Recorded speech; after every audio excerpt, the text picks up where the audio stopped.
நமக்கு கொடுக்கிற வாக்குத்தத்தமான செய்தி வாசிப்போம். உபாகமத்தின் புஸ்தகம் 33ஆம் அதிகாரம் 29வது வேதவசனை முதல்ல எல்லாரும் சேர்ந்து வாசிப்போம். அதற்கப்புறம் மைக்கில் வாசிப்போம்.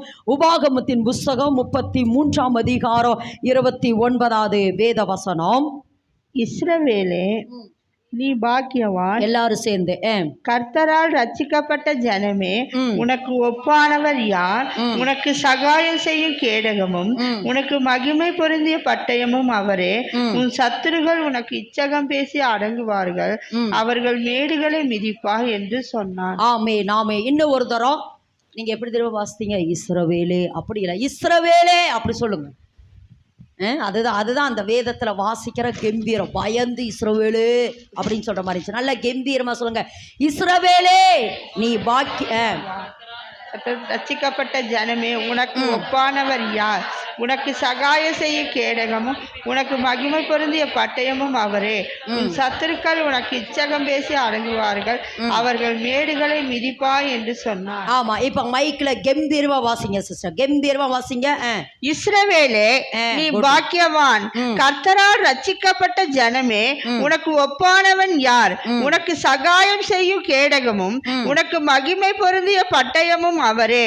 உன் சத்துருக்கள் உனக்கு இச்சகம் பேசி அடங்குவார்கள், அவர்கள் மேடுகளை மிதிப்பா என்று சொன்னார். ஆமே. நாம இந்த இடத்துல வாசிக்கிறோம், இஸ்ரவேலே நீ பாக்கியவான், கர்த்தரால் ரட்சிக்கப்பட்ட ஜனமே உனக்கு ஒப்பானவன் யார்? ஆமேன் என்று சொல்லலாமா? இந்த இடத்துல இந்த வார்த்தையை யார் சொல்றாருன்னா மோசே. அதாவது இஸ்ரவேல் ஜனங்கள் 430 வருஷம் எகிப்து தேசத்திலே அடிமைப்பட்டு கிடக்கிறாங்க. அப்போ தேவன் அவர்களுடைய இஸ்ரவேல் ஜனங்களுடைய பெருமூச்சை கேட்டு அவர்களை விடுதலையாக்கும்படியாக மோசேயை அனுப்புகிறார். ஒன்று, இஸ்ரவேல் ஜனங்கள் விட்ட பெருமூச்சு நிமித்தம் தேவன் மோசே அனுப்புகிறார். இரண்டாவது, ஆபிரகாமோடும் ஈசாக்கோடும் செய்த அந்த உடன்படிக்கை நினைவு கூறத்தக்கதாய், அதாவது 400 வருஷம் உன் ஜனங்கள் இஸ்ரவேல் தேசத்தில் எகிப்திலே அடிமைப்பட்டு கிடப்பாங்க, அதற்கு பின்பு அவர்கள் 4வது தலைமுறையிலே இவ்விடத்திற்கு வருவார்கள் என்று தேவன் ஆபிரகாமோடு செய்த உடன்படிக்கை நினைவு கூறுகிறதுக்கு அடையாளமாக தேவன் மோசேயை என்ன செய்கிறார்னா எகிப்துக்கு அனுப்பி இஸ்ரவேல் ஜனங்களை என்ன விடுதலையாக்கி கொண்டு வருகிறார். அப்படி கொண்டு வருகிற பொழுது தேவன் இஸ்ரவேலருக்காக காண்பித்த வைராக்கியத்தை சொல்லுகிறார். ஆமேன் என்று சொல்லலாமா? அதாவது இஸ்ரவேல் ஜனங்களை விடுதலையாக்கிறதுக்கு முன்பாக தேவன் மோசேயை அங்கே அனுப்புகிறார். மோசே இஸ்ரவேல் ஜனங்களுக்காக யார்கிட்ட பார்வோன்ல பேசுகிற பொழுது பார்வோன் என்ன செய்தார்? அவனுடைய இருதயம் கடினமாக இருந்தபடினால உடனே அவன் என்ன செய்யலைன்னா பார்வோன் இஸ்ரவேல் ஜனங்களை என்ன செய்யல, உடனே விடுதலையாக்கவில்லை. உடனே அவன் என்ன செய்யல, விடுதலையாக்கல. இது நிமித்தம் தேவன் எகிப்து தேசத்தில் பெரிய பெரிய அற்புதங்களை செய்கிறார். ஆமேன் என்று சொல்லாமா? அப்படிங்கிறத விட 10 வாதைகளை பனிஷ்மெண்ட் யாருக்கு கொடுக்கிறார் என்றால் எகிப்து தேசத்திலே அப்படி கொடுக்கிறார். கடைசியில் பார்த்தீங்கன்னா அந்த எகிப்து தேசத்தில் இருக்கிற எல்லா தலைச்சான் பிள்ளைகளும் அழிந்து போகத்தக்கதாய் ஒரு பெரிய பனிஷ்மெண்ட் கொடுக்கிறார். அதற்கு பின்பு பார்வோன் இஸ்ரவேல் ஜனங்களை போக விடுகிறார். அப்படி அவர்கள் வெளியில வந்த உடனே தேவன் முதல்ல செய்கிறார், செங்கடலை பிளக்கிறார். செங்கடலை பிளந்தார் என்று சொல்லுவதை விட பார்வோனையும் அவனுடைய சேனைகளுக்கும் நீதி செய்தார். அப்படி என்றால் எகிப்தின் தேவர்களுக்கு நான் நீதியை செலுத்துவேங்கிற வார்த்தையின்படி தேவன் என்ன செய்யறார்னா நீதி செலுத்துறார். அப்படி நிறைய காரியத்தில் தேவன் இஸ்ரவேல் ஜனங்களுக்காய் வழக்காடுகிறார். எல்லாரும் ஆமென் என்று சொல்லாம இஸ்ரவேல் ஜனங்களுக்காக என்ன செய்யறாரா? வழக்காடுகிறவராய் இருக்கிறார். இஸ்ரவேல் ஜனங்களுக்காக தேவன் வழக்காடுகிற ஒரு விதம், அடுத்து இஸ்ரவேல் ஜனங்களுக்காக தேவன் காண்பித்த ஒரு விதம். அப்படிங்கிறது தேவன் காண்பித்தார் என்றால் அந்த வைராக்கியமாய் செயல்பட்டார். இஸ்ரவேல் ஜனங்களுக்காக தேவன் வைராக்கியமாய் எழுந்தருளுகிறார். அல்லது இஸ்ரவேல் ஜனங்களை நேசிக்கிற விதம், அவர்களை போஷிக்கிற விதம், அவர்களை ஆதரிக்கிற விதம், அவர்களை காப்பாற்றுகிற விதம், இதை எல்லாவற்றையும் பார்த்த மோசே. ஆமேன் என்று சொல்லாமா? அதாவது இஸ்ரவேல் ஜனங்கள் வெளியே வந்த உடனே செங்கடல் பிளக்குது. அவங்க மன்னான்னு கேட்ட உடனே தேவன் தூதர்கள் சாப்பிடுகிற அப்பத்தை இஸ்ரவேல் ஜனங்களுக்கு கொடுக்கிறார். எங்களுக்கு மன்னா சாப்பிட்டு சாப்பிட்டு ரொம்ப போர் அடிச்சிச்சு, கொஞ்சம் இறைச்சியும் தான் நல்லாக்கும் அப்படின்னு சொன்ன உடனே என்ன செய்தாரா? தேவன் என்ன செஞ்சாரா? வானத்தை திறந்து என்ன செஞ்சாரா? காடைகளை கொடுத்தார், கண்மலையை பிளந்தார். அப்ப எல்லாத்தையும் பார்க்கிறாரு மோசே. இஸ்ரவேல் ஜனங்களை தேவன் நேசிக்கிற விதம், வழக்காடுகிற விதம், அன்பு செலுத்துகிற விதம், காப்பாற்றுகிற விதம், போஷிக்கிற விதம், அவர்களுக்காக நின்று யுத்தம் செய்து 7 ஜாதிகளையும் 31 ராஜாக்களையும் முறியடித்த எல்லா விதத்தையும் பார்த்த மோசேயினுடைய கடைசி வார்த்தை என்ன தெரியுமா? இஸ்ரவேலே நீ பாக்கியவான், கர்த்தரால் ரட்சிக்கப்பட்ட ஜனமே உனக்கு ஒப்பானவன் ஒருவனும் இல்லை. நல்லா கறந்தட்டுமா, நல்லா கறந்தட்டுங்க, நல்லா கறந்தட்டு. ஓ இஸ்ரவேலே நீ பாக்கியவான், கர்த்தரால் ரட்சிக்கப்பட்ட ஜனமே உனக்கு ஒப்பானவன் ஒருவனும் இல்லை. உனக்கு விரோதமாய் ஒரு வழியாய் வருகிற சத்துருக்கள் 7 வழியாய் ஓடுவார்கள். உன் பட்சத்திலே கர்த்தர் இருக்கிறார். நீ பயப்படாத, நீ கலங்காத. உன் தேவன் உன் சார்பில் தான் நிற்கிறாரு, உன் சார்பில் தான் நிற்கிறாரு, உன் சார்பில் தான் நிற்கிறாரு. நீ நினைச்சா அல்லது உனக்காக சூரியனை நிறுத்துவார், சந்திரன் அவர் நிறுத்துவார், உனக்காக எதை வேணாலும் அவர் செய்வார். இதை பார்த்த மோசே சொல்ற வார்த்தை தான் இஸ்ரவேலே. அதாவது இது 33ஆம் அதிகாரம் முழுவதும் தேவன் இஸ்ரவேலை என்ன செய்றார்? ஆசீர்வதிக்கிறதான, அதாவது மோசே இஸ்ரவேல் ஜனங்களை ஆசீர்வதித்த விதம் என்பதை குறித்து தான் சொல்லுகிறது. அதுல எனக்கு ரொம்ப பிடிச்ச போது என்ன தெரியுமா? அதாவது இன்னைக்கு தேவன், நீங்க யாரு? ஆமாம், நீங்கள் இஸ்ரவேல், அதை நீங்கள் நல்லா விளங்கிக்கணும். ஆமேன் என்று சொல்லுவோம். அப்போது இந்த இடத்துல வாசிக்கிறோம், அதாவது இஸ்ரவேலுக்கு தேவன் கொடுத்த எல்லா வாக்குத்தத்தையும் எனக்கு ரொம்ப பிடிச்சது என்ன தெரியுமா? எல்லாரும் சேர்ந்து இந்த வசனத்தை வாசித்து நீங்கள் இன்னைக்கு இந்த ஆசீர்வாதம், அதாவது இந்த ஆசீர்வாதம் யாருக்குன்னா யோசேப்பு. சொல்லுங்க, யாருக்கு கொடுக்குறாரு பாருங்க. 13லிருந்து வாசிக்கிற பொழுது எல்லா அந்த வசனத்தை எல்லாரும் சேர்ந்து வாசிக்கலாமா? யோசேப்பை குறித்து 13, 33, 13 எல்லாரும் சேர்ந்து வாசிப்போம். யோசேப்பை குறித்து, கர்த்தரால் அவனுடைய தேசம் ஆசீர்வதிக்கப்படுவதாக, அது வானத்தின் செல்வத்தினாலும் பனியினாலும் ஆழத்தின் நீரூற்றுகளினாலும் கனிகளினாலும் சந்திரன் பக்குவப்படுத்த அருமையான பலன்களினாலும் ஆதி பர்வதங்களில் உண்டாகு மலைகளினாலும் பிறக்கும் அரும்பொருள்களினாலும் நாடும் அதன் நிறைவும் கொடுக்கும் அருமையான தியானியங்களாலும் ஆசீர்வதிக்கப்படுவதாக. முட்செடியில் எழுந்தவரின் தயை யோசேப்புடைய சிரசின் மேலும் தன் சகோதரரில் விசேஷித்தவனுடைய உச்சன் தலையின் மேலும் வருவதாக. அவன் அலங்காரம், அவன் தலையீற்றுகளில் காளையினுடைய அலங்காரத்தை போலவும் அவன் கொம்புகள் காண்டாமிருகத்தின் கொம்புகளை போலவும் இருக்கும். அவைகளாலே ஜனங்களை ஏகமாய் தேசத்தின் கடையாந்திரங்கள் மட்டும் முட்டி துரத்துவான். அவைகள் எப்ராஹிமின் 10,000ங்களுக்கும் மனேசையின் 1000ங்களுமானவர்கள் என்றான். அதாவது என்ன சொல்றாருன்னா, யோசேப்பை குறித்து சொல்றாரு. ஏன்னா யோசேப்புக்கு மேல ஒரு தீர்க்க தரிசனம் இருந்தது. என்னது? சகல ஜனங்களுக்கும் அவன் ஆசீர்வதிக்கப்படுவான். ஆமென் என்று சொல்லும். அது நடந்ததா இல்லையா? அப்போ யோசேப்பை குறித்து தேவன் வைச்சிருந்த அந்த திட்டத்துக்கு மோசே கொடுக்கிற ஆசீர்வாதம் என்னன்னா, வானத்தின் ஆசீர்வாதம் வரும், பூமியினுடைய ஆசீர்வாதம் வரும், ஆழங்களுடைய ஆசீர்வாதம் வரும், பர்வதங்களிலிருந்து ஆசீர்வாதம் வரும், நிலத்தின் ஆசீர்வாதம் வரும், சூரியன் நிமித்தம் வருகிற ஆசீர்வாதம் வரும், சந்திரன் நிமித்த ஆசீர்வாதம் வரும். எல்லா ஆசீர்வாதங்களும் யோசேப்புக்கு மேல வரும். ஆமென் என்று சொல்லலாமா? அப்போ இத்தனை ஆசீர்வாதங்களையும் யோசேப்புக்கு மேல மோசே சொல்லியிருந்த ஆசீர்வாதங்கள் அந்த சந்ததியாய் வந்தது. ஆமென் என்று சொல்லலாமா?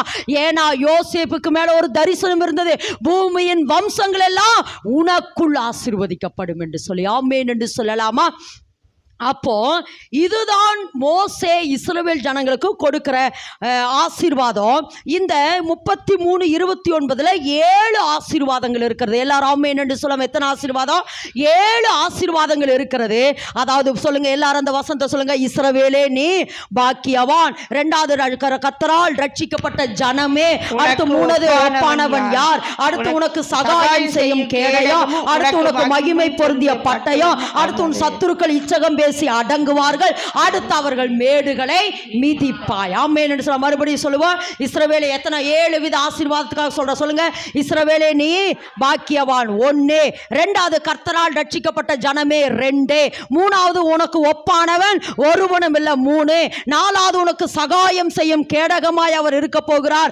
அடுத்து உனக்கு மகிமை பொருந்திய பட்டயமாய் இருக்க போறார் 5, 6வது உன் சத்துருக்கள் இச்சகம் பேசி அடங்குவார்கள். அந்த வார்த்தை சொல்லுங்க. அடங்குவாங்க. சொல்லுங்க. சொல்லுங்க, எனக்கு விரோதமாய் உருவாக்கப்படுகிற ஆயுதங்கள், எனக்கு விரோதமாய் எழும்புகிற சாத்தானின் வல்லமை, எனக்கு விரோதமாய் உருவாக்கப்படுற எல்லா வல்லமைகளும் இயேசுவின் நாமத்துல அடங்கும். சொல்லுங்க, இயேசுவின் நாமத்துல எல்லாம் அடங்கும்.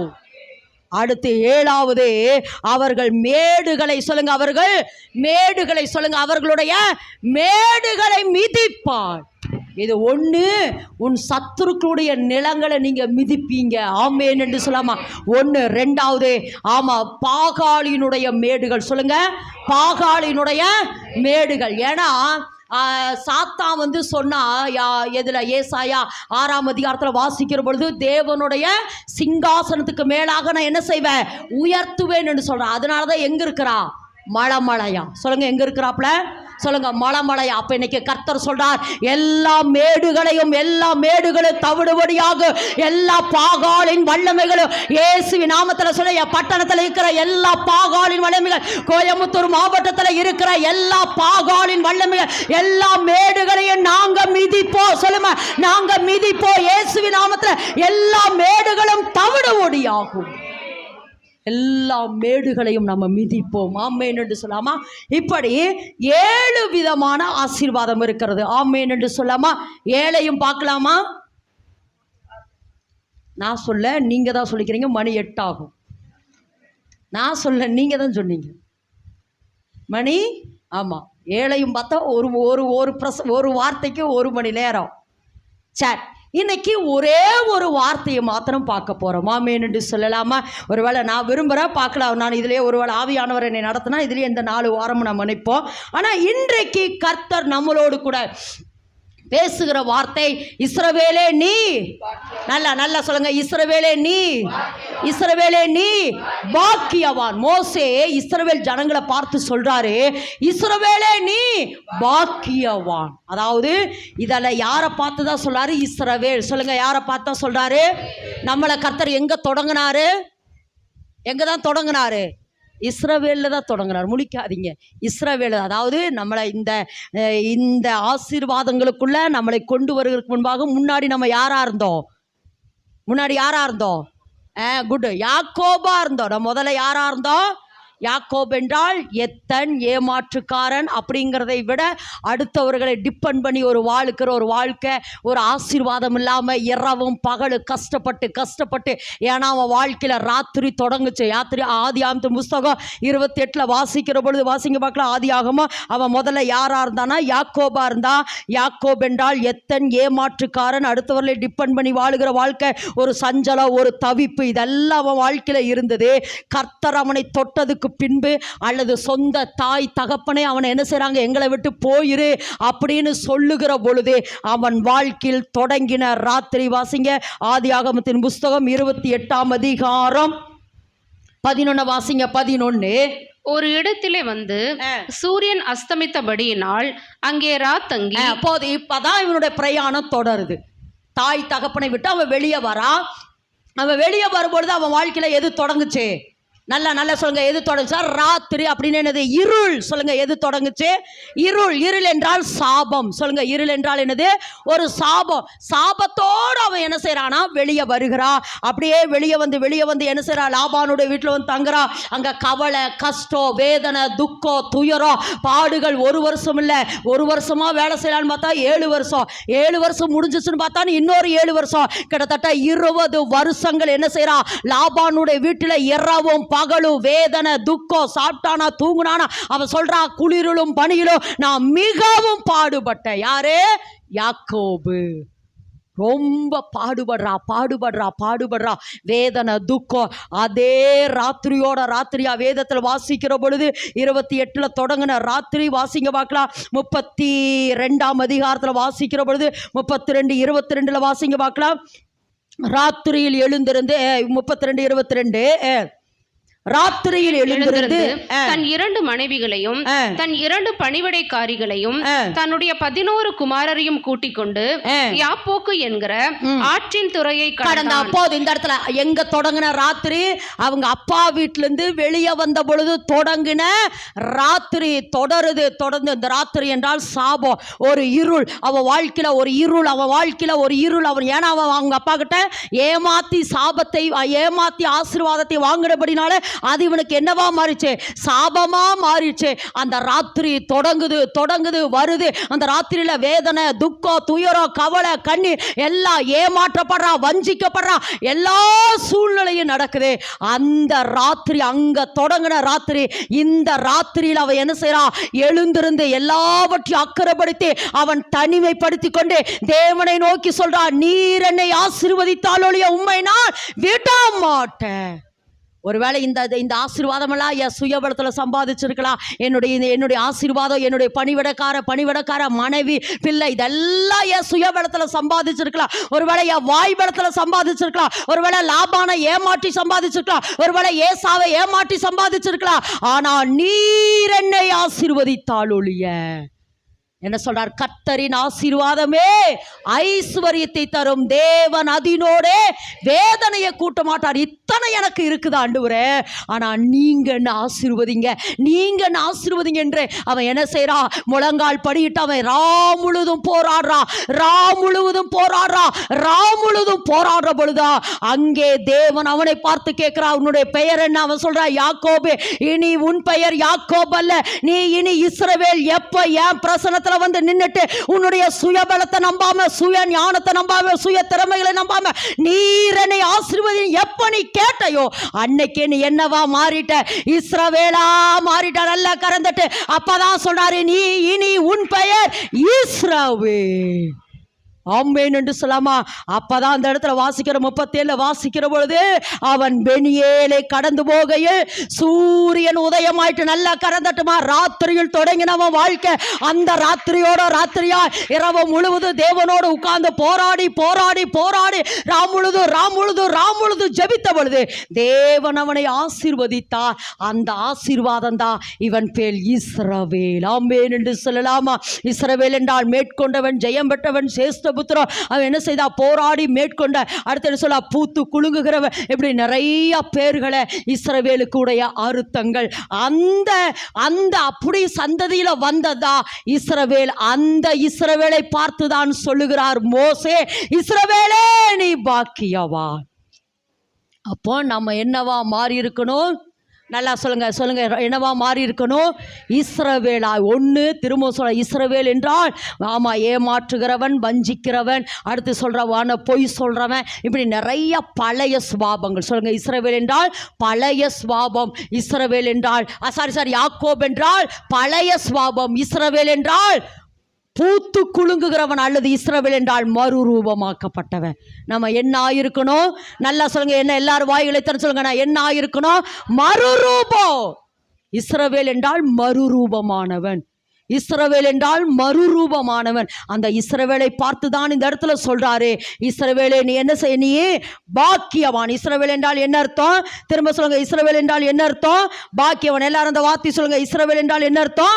பாக்கியவான். இந்த இடத்துல சொல்றாரு, இஸ்ரவேலே நீ பாக்கியவான். அப்ப ஃபர்ஸ்ட் பாயிண்ட் கர்த்தர் உங்களுக்கு சொல்றாரு என்ன அப்படின்னா, நீங்க என்னவா மாறி இருக்கணும்? நல்லா மறுரூபமாயிருக்கணும். என்னவா மாறி இருக்கணும்? இஸ்ரவேல். அதாவது யாக்கோபு மறுரூபமாயிட்டாங்கிறதுக்கு ஒரே ஒரு அடையாளத்தை நான் வேதத்தில் உங்களுக்கு காட்ட விரும்புகிற. வாசிங்க பார்க்கலாம். ஆதியாகமத்தின் புஸ்தகம் 34ஆம் அதிகாரம் 30வது வேதவசனத்தை வாசிங்க பார்க்கலாம்.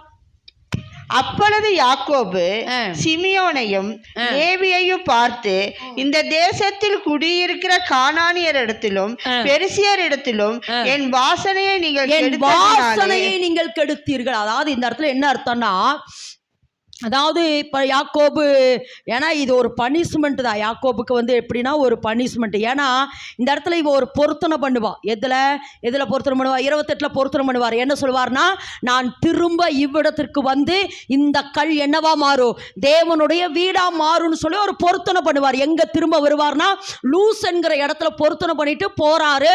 போயிட்டு நான் திரும்ப இங்கேயே வந்து நான் என்ன செய்வேன்? இந்த கல் தேவனுடைய வீடாக மாறும் அப்படின்னு ஒரு பொருத்தனை பண்ணுவாரு. ஆனா பெத்தேலுக்கு வர வேண்டிய, அதாவது லூஸ்ல இருந்து அவர் என்ன செஞ்சார்னா, லாபானுடைய வீட்டுக்கு போனாரு. போயிட்டு அவர் திரும்பி எங்க வந்திருக்கோர்னா, அந்த கல்லை வைத்த இடம், அந்த இடத்துக்கு பெத்தேல், அந்த இடத்துக்கு திரும்ப வந்திருக்கணும். ஆனா யாக்கோபு வழி மாறி எங்க போயிட்டாரு? எங்க? கரெக்டா சுக்கோத்துக்கு போயிட்டார். எங்க போயிட்டாரு? எத்தனாம் அதிகாரத்தில் போறாரு? 33ல் போறாரு நினைக்கிறேன். 33ல் எங்க வந்தாருன்னா சுக்கோத்துக்கு போய் சுக்கோத்துல போனது மாத்திரமல்ல, அங்கேயே அவர் என்ன செஞ்சாரா? 33:17 வாசிக்கிற பொழுது, யாக்கோபு சுக்கோத்திற்கு பிரயாணம் பண்ணி தனக்கு ஒரு வீட்டை கட்டி தன் மிருக ஜீவன்களுக்கு கொட்டாரங்களை போட்டான். அதனாலே அந்த ஸ்தலத்துக்கு சுக்கோத் அப்படின்னு என்ன அர்த்தம்னா, ஒருவேளை யாக்கோபு என்ன செஞ்சிருக்கானா, கூடாரம் போட்டிருந்தாலும் கூட தேவனுக்கு ஒரு நம்பிக்கை வந்திருக்கும். சரி, யாக்கோபு கூடாரம் தான் போடுறான், அதனால திரும்பி நிச்சயமா பெத்தேலுக்கு வந்துருவார்னு நினைச்சுப்பாரு. இவர் என்னவே கட்டிட்டாரு? பர்மனண்டா கட்டிட்டார். பர்மனண்டா வீட்டை கட்டி சுக்கோத்திலே உட்கார்ந்துடலான்னு சொல்லி உட்கார்ந்தாரு. அடுத்து 34 அவன் வாழ்க்கையில் ஒரு பெரிய பனிஷ்மெண்ட் வருது. எப்படி வருது? பெரிய பனிஷ்மெண்ட். என்னன்னா, அவளுடைய பிள்ளை தீனாள் வேசியை போல என்ன செய்யறா? நடத்தப்படுகிறா.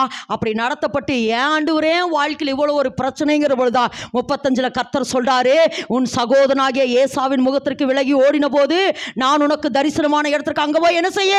பலி. அப்படின்னா நீ பொருத்தனை செஞ்சதை மறக்காத, அதை சொல்றாரு. அப்போ இதை எதுக்கு இதை சொல்றேன்னா, இது ஒரு பனிஷ்மெண்ட் ஆட்டா. அப்போ யாக்கோபுக்கு மன வருத்தம் வருது. ஐயோ நான் தப்பு பண்ணிட்டேனே, ஐயோ நான் தப்பு பண்ணிட்டேனே அப்படின்னு சொல்லுகிற பொழுதுதான் இந்த இடத்துல சொல்றா. ஏன்னா இந்த தீனாளை வேசிய போல நடத்திட்டாங்கன்னு சொன்ன உடனே யாக்கோபினுடைய குமார்களான சிமியோனும் லேவியும் போய் என்ன பண்ணிட்டாங்க? அந்த சீகேம் தான, சீகேமின் தேசத்தில் இருக்கிற எல்லா ஆண் பிள்ளைகளுக்கு விருத்த சேதனம் பண்றேங்கிற பேர்ல என்ன செஞ்சிட்டாரு? கொன்று போட்டார். ஆமா, அப்படி செய்தது நிவிருத்த சேதனத்து நிமித்தம் அவங்க எல்லாரும் என்ன செஞ்சாங்க? நோவெடுத்து செத்து போயிட்டாங்க. இதனால இதை யாக்கோபுக்கு ரொம்ப வருத்தமா இருந்துச்சு. அப்ப அவர் சொல்றாரு, நான் இப்பதான் மறுரூபமாயிருக்கிறேன். என்ன சொல்றாரு? இப்பதான் நான் மறுரூபமாயிருக்கிறேன். ஒருவேளை துன்மார்க்கனை கண்டா தூரம் நம்ம விலகி போயிருக்கலாமே, நீங்க ஏன் போய் அவர்களிடத்தில் என் வாசனையை கெடுத்தீர்கள்? என்ன சொல்றாரு? அவர்களிடத்துல போய் என்ன செஞ்ச? என் வாசனையா அப்படின்னு என்ன அர்த்தம்னா, என் வாசனை என் சாட்சி. என்ன சொல்றாரு? அதுதான் எதுக்கு இதை சொல்றேன்னா, யாக்கோபு இஸ்ரவேலாய் மாறிவிட்டார் என்பதற்கு ஒரு அடையாளம் தான் இந்த இடத்துல அவர் சொல்றாரு. என் வாசனையை கெடுத்துட்டியப்பா, கிறிஸ்துவ வாசனையை கெடுத்துட்டியா அப்படிங்கிற மாதிரி என் வாசனை. அப்போ யாக்கோபு உண்மையாலுமே என்னவா மாறிட்டாரு? இஸ்ரவேலாய் மறுரூபமாக்கப்பட்டார். எல்லாரும் ஆமென் சொல்ல. அப்போ அப்படி நம்ம வாழ்க்கையில், அதாவது நான் பாக்கியவானா, எல்லாரும் அந்த வார்த்தை சொல்லுங்க, நான் பாக்கியவானா சொல்லுங்க, நான் பாக்கியவானா, அல்லது நான் பாக்கியவானாய் பாக்கியவதியாய் மாற வேண்டும் என்றால் நான் என்னவா மாறணும்? ஏன்னா இஸ்ரவேலா சொல்லுங்க அந்த வார்த்தையை, மறுரூபமாக்கப்பட்ட இஸ்ரவேல். இப்படி சொல்லுங்க, மறுரூபமாக்கப்பட்ட இஸ்ரவேல். நான் முதல்ல எப்படி இருந்தேன்? அதையும் பார்த்துக்கணும். முதல்ல எப்படி இருந்தேன்? நான் யாக்கோபா இருந்தேன். இப்போ நான் மறுரூபமாக்கப்பட்ட, என் வாசனை கெடுக்காத அளவுக்கு சொல்லுங்க, என் வாசனை கெட்டுப்போ. துன்மார்க்கனை கண்டு என்ன செஞ்சிடணும்? தூர விலகி நம்ம போயிருக்கணும். ஆனால் இப்படி போய் வாசனையை கெடுத்துட்டீங்களேப்பா அப்படின்னு யாக்கோபு தன்னுடைய குமார்களை பார்த்து சொல்றாரு. இப்போ இஸ்ரவேலா மாறிட்டா. அப்போ இன்னைக்கு கர்த்தர் என்ன சொல்றாருன்னா, இஸ்ரவேலாய் அல்லது நான் பாக்கியவானாய் பாக்கியவதியாய் இருக்க வேண்டும் என்றால் முதல் பாயிண்ட்ல சொல்றாரு, நான் என்னவா மாறி இருக்கணும்? இஸ்ரவேல், மறுரூபமாக்கப்பட்ட இஸ்ரவேல். அப்போ இஸ்ரவேல் என்றால் தெரிஞ்சிருச்சு. ஓகேவா? இஸ்ரவேல் என்றால் யாராமா? யாக்கோபு. இஸ்ரவேல் அது மறுரூபமாக்கப்பட்டவன் தான் இஸ்ரவேல். ஓகே, இப்போ இந்த அடுத்த வார்த்தைக்கு வருவோம். இஸ்ரவேலே நீ, நல்லா சொல்லுங்க, இஸ்ரவேலே நீ. நல்லா அந்த வார்த்தையில் ஒரு ஒர்த்து இருக்கட்டுமே. நச்சுன்னு சொல்லுங்க பார்க்கலாம். செத்தவர் தான் சொல்ல மாதிரி சொல்லாம. ஆமா, நச்சுன்னு சொல்லுங்க. இஸ்ரவேலே நீ. இப்போ தெரியுதாமா? சரி சொல்லுங்க, நான் பாக்கியவான். சொல்லுங்க, நான் பாக்கியவான். நல்லா அந்த வார்த்தை சொல்லுமா. உங்களுக்கு நீங்களே தீர்க்கதரிசனம். நான் பாக்கியவதி. சொல்லுமா, நான் பாக்கியவான், நான் பாக்கியவதி, நான் பாக்கியவான், நான் பாக்கியவதி.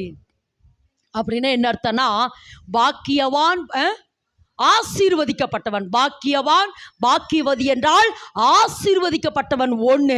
ரெண்டாவது, மகிழ்ச்சியாக்கப்பட்டவள் என்ற அர்த்தமா. எல்லாரும் ஆமென் என்று சொல்லுங்க. எப்படியாமா?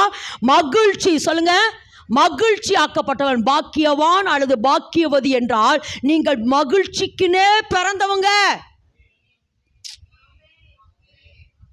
அது வால் போட்டோன்னு வந்துடணும். சொல்லுமா, மகிழ்ச்சிக்குனே நான் பிறந்திருக்கிற சொல்லுங்க. அடுத்து சொல்லுங்க, அப்படி ரெண்டு அடுத்து பாக்கியவான் என்றால் அதிர்ஷ்டசாலி. சொல்லுங்க, நான் ஒரு அதிர்ஷ்டசாலி தேவ பிரசனத்தில். சொல்லுமா, நான் ஒரு அதிர்ஷ்டசாலி. சொல்லுங்க. ஒருவேளை நீங்க சொல்லுங்க, நான் எதை செஞ்சாலும் தோல்வியா இருக்குது, நான் எதை செஞ்சாலும் தோற்று போகிறேன். இல்லை, இன்னைக்கு கர்த்தர் உங்களை பாக்கியவதி என்று சொன்னா, கர்த்தர் உங்களை பாக்கியவான் என்று சொல்லுகிறபடினாலே நீங்கள் நீங்கள் நீங்கள் அதிர்ஷ்டம் பெற்றவங்க அப்படின்னு இன்னும் சொல்லணும்னா, அநேகர் பொறாமைப்படுற அளவுக்கு கர்த்தர் உங்களை பிளஸ் பண்ண போறா. நல்லா கறந்தட்டுமா, நல்லா கறந்தட்டு, நல்லா கறந்தட்டு. இவனை நாங்க என்னமோ நினைச்சோமோ, எப்படியோ நினைச்சோமோ, ஆனா ஆமா இன்றைக்கு இவன் இப்படி இருக்கிறானே, அது இவன் ஆசீர்வதிக்கப்பட்டு இருக்கிறான். இந்த வார்த்தை ரிசீவ் பண்ணுமா. இவன் வாழ்க்கை முடிஞ்சிரும்னு நினைச்சேன், இவன் வாழ்க்கை அப்படியே போயிரும்னு நினைச்சேன், அவளாதான் இனி எழுந்திருக்க மாட்டான்னு நினைச்சேன். ஆனா இன்றைக்கு கர்த்தர் இவளை கோடா கோடியாய் ஆசீர்வதித்து இருக்கிறாரே. இவளே பாக்கியவதி, இவளே பாக்கியவதி, இவளே பாக்கியவதி. நல்ல நல்ல நல்ல, நான் பாக்கியவான், நான் பாக்கியவதி. கர்த்தர் என்னை பாக்கியவானாய் பாக்கியவதியா தேவனனை வைத்திருக்கிறார். ஆமேன் என்று சொல்லலாமா, ஆமேன் என்று சொல்லாமா. அப்போ முதல்ல சொன்னாரு, யாக்கோபு என்னவா மாறினா, இஸ்ரவேலா மாறினா. இஸ்ரவேலே நீ யாராமா, பாக்கியவான் பாக்கியவதி. அப்போ இன்னைக்கு கர்த்தர் இன்றைக்கு நம்மளுக்கு சொல்ற வார்த்தை என்னன்னா, நீ பாக்கியவான். ஆமேன் என்று சொல்லாமா.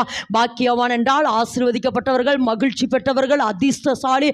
மற்றவர்கள் பொறாமைப்படுற அளவுக்கு கர்த்தர் நம்மளை பிளஸ் பண்ண போறார். கர்த்தர் என்னை ஆசீர்வதிக்க போறார். கர்த்தர் நான் இப்பொழுது இருக்கிற பார்க்கல 1000 மடங்கு ஆசீர்வதிக்கப்படுகிறனால நீ சொல்லிட்டே இருமா, நீ சொல்லிட்டே இரு, நான் பாக்கியவதி. சொல்லுமா, நான் பாக்கியவதி. சொல்லு அந்த வார்த்தையை திரும்ப திரும்ப, நான் பாக்கியவதி. சொல்லுமா சொல்லுமா சொல்லுமா. உன் மேல இருக்கிற சாபம் போகுது, உன் மேல இருக்கிற வறுமை போகுது, உன் மேல இருக்கிற தரித்திரம் போகுது, உன் மேல இருக்கிறதான சாத்தானுடைய கிரிகள் வெளியேறுது. நீ சாதாரணமானவள் அல்ல, நீ சாதாரணமானவள் அல்ல, நீ சாதாரணமானவள் அல்ல. கர்த்தர் சொல்றா, நீ பாக்கியவதி. எல்லாரும் உன்னை ஓரங்கட்டலாம், கர்த்தர் உன்னை உயர்த்துவார். நான் போன வாரமே சொன்னேன், வார்த்தையில் என்ன உண்டு, ஜீவன் உண்டு. வார்த்தையில் என்ன உண்டு, ஜீவன் உண்டு. வார்த்தையில் என்ன உண்டு, ஜீவன் உண்டு. நம்ம யாருன்னு சொன்ன, நான் யாரு, மண்ணு. என்னங்க இப்போதானங்க பாக்கியவதி, நீங்கள் விட மண்ணுங்கிறீங்க. நான் மண்ணு. தேவனுடைய வார்த்தை எனக்குள் வர வர அது விளையுது. ஆமேன்னு சொல்ல, அதை விளைய விளைய நான் இந்த தேசத்துக்கு பாக்கியவதியா, நான் இந்த தேசத்துக்கு ஆமா என்னிலிருந்து புறப்படுகிற எல்லாமே பாக்கியமாய் மாறப்போகிறது. ஆமேன்னு சொல்லாமா. பாக்கியவான் பாக்கியவான் பாக்கியவான் எங்க வாசிக்கிற அதிகமா, மத்தே அங்கே எழுதுனால சொல்றீங்களோமோ. சரி வாசிமா. மத்தேயில சொல்றாரு, மத்தேயு 5ஆம் அதிகாரம் 13 ஆமா 11 வேத வசனத்தில் வாசிக்கிற எல்லாரும் அந்த வசனத்தை வாசிங்க. ஏசப்பாவினுடைய முதல் பிரசங்கம். அதாவது நீங்க மறுரூபம் ஆயிட்டீங்க அப்படின்னா இதெல்லாம் உங்களுக்குள்ள இருக்கணும். ஆமேன்னு சொல்ல, நீங்க இப்ப முதல்ல என்ன சொல்றாரு, ஆவியில் எளிமை உள்ளவர்கள் பாக்கியம். முதல்ல என்ன சொல்றாரு, ஆவியில் எளிமை உள்ளவர்கள் என்ன அர்த்தம், ஆவியில எளிமைன்னு என்ன அர்த்தம், ஆவியில எளிமைன்னு என்ன அர்த்தம், தாழ்மை. அப்புறம் சுய நீதி இல்லாதவர்கள் ஆவியில் எளிமையுள்ளவர்கள். அதாவது எப்படி சொல்லலாம்னா, நான் செஞ்சேன், நான் பண்ணினேன், நான் அப்படின்னு சொல்லி என்னை நான் பெருமைப்படுத்தாம ஆவியானவரை சார்ந்து கொள்ளுகிறதான் ஆவியில் எளிமையுள்ளவர்கள். ஆமென் என்று சொல்லாமா. அதாவது ஆவியில் ஆவியானவருடைய அல்லது ஆவியானவரை சார்ந்து கொள்ளுவதுதான் ஆவியில் எளிமையுள்ளவர்கள் அப்படின்னு சொல்ல. இன்னொன்று என்னன்னா, ஆவியில் எளிமையுள்ளவர்கள் என்றால் என்ன அர்த்தம்னா, தேவனுடைய தயவை பெற்றவர்கள் ஆவியில் எளிமையுள்ளவர்கள். ஆமென் என்று சொல்லாமா. வாசிமா எல்லாரும் அந்த வசந்த வாசிப்போம். ஏசப்பாவினுடைய மலை பிரசங்கம் வாசிங்கம்மா, எல்லாரும் சேர்ந்து வாசிப்போம். மத்தேயு 5ஆம் அதிகாரம் 3 11 வேத வசனம் வரைக்கும் வாசிங்கம்மா.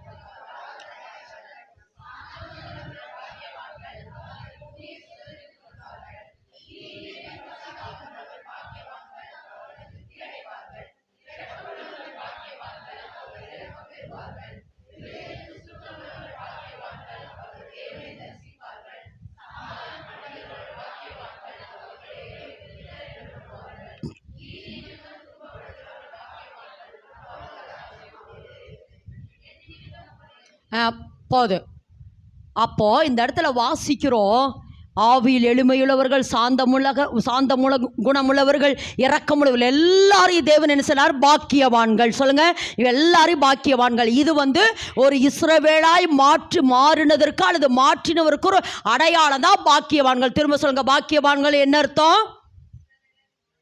பாக்கியவான்கள் என்ன அர்த்தம்? மகிழ்ச்சியானவர்கள், ஆசீர்வதிக்கப்பட்டவர்கள், அடுத்து அதிர்ஷ்டசாலிகள், அடுத்து என்னது?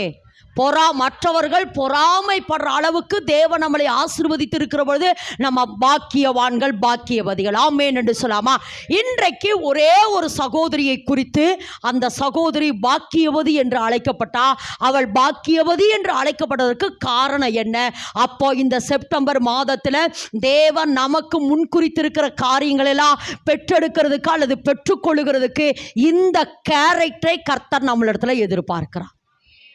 யார் பாக்கியவான்? இஸ்ரவேலே நீ பாக்கியவான். இந்த இடத்துல ஒரு வேத வசனத்தை வாசிப்போம், ஒரு சகோதரியை குறித்து வாசிப்போம். லூக்கா எழுதின சுவிசேஷம் 1ஆம் அதிகாரம் 45வது வேத வசனம். லூக்கா 1:45. விசுவாசித்தவளே பாக்கியவதி, விசுவாசித்தவளே பாக்கியவதி, கர்த்தராலே அவளுக்கு சொல்லப்பட்டவைகள் நிறைவேறும் என்றால். இந்த வாழ்த்துதல் எலிசபெத் யாரை வாழ்த்துறாங்க? மரியாளை. நல்லா சொல்லுங்க, எலிசபெத் மரியாளை வாழ்த்துறார். என்னன்னா, விசுவாசித்தவளே பாக்கியவதி. என்ன சொல்றாரு? விசுவாசித்தவளை. அந்த இடத்துல வாசிக்கிறோம், இஸ்ரவேலே நீ பாக்கியவான். இந்த இடத்துல சொல்றாரு விசுவாசம். சொல்லுங்க, இன்னைக்கு தேவன் நமக்குள்ள வைக்கிற ஒரு கேரக்டர் அல்லது நமக்குள்ள வைக்கிறதான ஒரு குணம் என்னன்னா விசுவாசம். எல்லாரும் ஆமென் என்று சொல்லாமா? அதாவது கிறிஸ்துவ வாழ்க்கைக்கு விசுவாசம் ரொம்ப முக்கியம். எல்லாரும் ஆமென் என்று சொல்லுங்க. ஆமா, கிறிஸ்துவ வாழ்க்கைக்கு என்ன முக்கியம்? நல்லா சொல்லுங்க, திரும்ப சொல்லுங்க, என்னது? அதாவது ஒரு மனுஷன் உயிர் வாழுகிறதுக்கு சுவாசம் எவ்வளவு முக்கியமோ, சுவாசம் எவ்வளவு முக்கியமோ, கிறிஸ்துவனுக்கு சுவாசம். அப்போ ஒரு கிறிஸ்துவனுக்கு விசுவாசம் என்பது ஒரு சுவாசத்தை போனது. சுவாசம் போனா மனுஷன் செத்து போனானா, கிறிஸ்துவனுக்கு விசுவாசம் இல்லைன்னா செத்து போனதுக்கு அர்த்தம். விசுவாசம் என்னது? கிரியைகள் இல்லாத விசுவாசம் செத்ததா இருக்கும். அப்போ ஒரு கிறிஸ்துவனுக்கு என்ன தேவை? ரொம்ப நல்லா சொல்லுங்க, என்னது? இப்ப தேவன் நம்மளோடு கூட இருக்கிறார் என்று என்ன செய்யறோம்? தேவன் நம்மளோடு கூட இருக்கிறார் என்று விசுவாசிக்கிறோம். ஆமா, என்னுடைய பாவங்கள் மன்னிக்கப்பட்டது என்று விசுவாசிக்கிறோம். நான் பரலோகம் போவேன் என்று விசுவாசிக்கிறோம். தேவன் எனக்கு அற்புதத்தை செய்வார் என்று விசுவாசிக்கிறோம். அதனால்தான் தேவன் பேதுருகிட்ட சொன்னாரு, பேதுருவே, நீ என்னை 3 தடவை என்ன செய்வ? மறுதலிப்ப. ஆனாலும் என்ன சொல்றாரு? உன் விசுவாசம் ஒளிந்து போகாதபடி. அந்த இடத்துல அன்பு, பரிசுத்தம், நீதி அதையெல்லாம் சொல்ல, உன் விசுவாசம். ஏன்னா உனக்கு விசுவாசம் மட்டும் இருந்துட்டா போது, உன்னுடைய வாழ்க்கையை என்னால கட்டி எழுப்ப முடியும். ஆமா, நீ மறுதலிச்சே போயிருக்கலாம், ஆனா உனக்குள்ள ஒரு விசுவாசம் இருக்கணும். என்ன விசுவாசம்? நான் மறுதலித்து போனாலும் மறுபடியும் வந்தா தேவன் என்னை ஏற்றுக்கொள்ளுவார் என்கிற அந்த விசுவாசம் மட்டும் உனக்குள்ள இருந்துச்சுன்னா, உன்னை நான் என்ன செய்வேன்? மறுபடியும் 3000க்கும் 5000க்கும் லட்சங்களுக்கு உன்னை ஆசீர்வாதமா மாற்றுவேன். கிறிஸ்துவ வாழ்க்கையில் ரொம்ப முக்கியம். அதனால எதுக்கு உட்கார்றீங்களோ இல்லையோ, நீங்கள் எதுக்கு உட்காரணும்? ஆண்டவரே, என் விசுவாசத்தை. அதனால சீசர்கள் கேட்டாங்க, எங்களுடைய விசுவாசத்தை நீங்கள் என்ன செய்யுங்க? வர்த்திக்க பண்ணுங்க. விசுவாசத்தை வர்த்திக்க பண்ணுங்க. இந்த இடத்துல மத்தேயு 9ஆம் அதிகாரத்தில் வாசிக்கிற பொழுது இஸ்ரவேலுக்குள்ளே இப்படிப்பட்ட ஒரு விசுவாசத்தை பார்க்கல. யாரை பார்த்து சொல்றாரு? 100க்கு அதிபதியை பார்த்து சொல்றாரு. அப்படின்னு என்ன அர்த்தம்னா, அவன் என்ன தெரியுமா? ஏன்னா அவன் சொல்றா, என் வேலைக்காரன் என்ன செஞ்சிட்டா? வியாதியா இருக்கிறா. நீங்க என்ன செய்யுங்க? ஆமா, அது என்ன சொல்வார்னா, நீர் ஒரு வார்த்தை சொல்லு. என்ன சொல்றாரு? 100க்கு அதிபதி கேட்கிறாரு, நீர் ஒரு வார்த்தை சொல்லு, என் வேலைக்கார சுஸ்தமாவா. அப்போ ஒருவேளை ஏசப்பா சொல்றாரு, நான் வந்து அவனை சுகமாக்குறேங்கிற பொழுது, இல்ல நீர் ஒரு வார்த்தை சொல்லும். என்ன கேட்கிறாரு? நீர் ஒரு வார்த்தை சொல்லு. அப்படின்னா என்ன அர்த்தம்னா, அவன் ஒருவேளை எப்படி இதை விசுவாசித்து இருக்க கூடுனா, அதாவது நான் 100க்கு அதிபதி. எப்படியாமா? நான் 100க்கு அதிபதி. நான் ஒருவனை போவென்றால் போகிறான், ஒருவனை வா என்றால் வருகிறான், ஒருவனை நில் என்றால் நிற்கிறான். நான் என் 100க்கு அதிபதியான நானே ஒரு வார்த்தை சொன்னா இவங்கெல்லாம் கீழ்ப்படுகிறாங்களா? நீங்க அண்ட சராசரங்களை உண்டாக்கி உங்க கைக்குள்ள நீங்க வச்சிருக்கிறீங்க. நீங்க ஒரு வார்த்தை சொன்னா என் வாழைக்கார சொஸ்தம். நீர் ஒரு வார்த்தை, ஒரு வார்த்தை, ஒரு வார்த்தை, ஒரு வார்த்தை ஆமென் என்று சொல்லலாமா?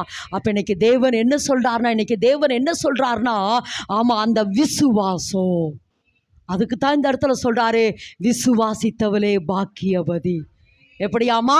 விசுவாசித்தவளே பாக்கியவதி.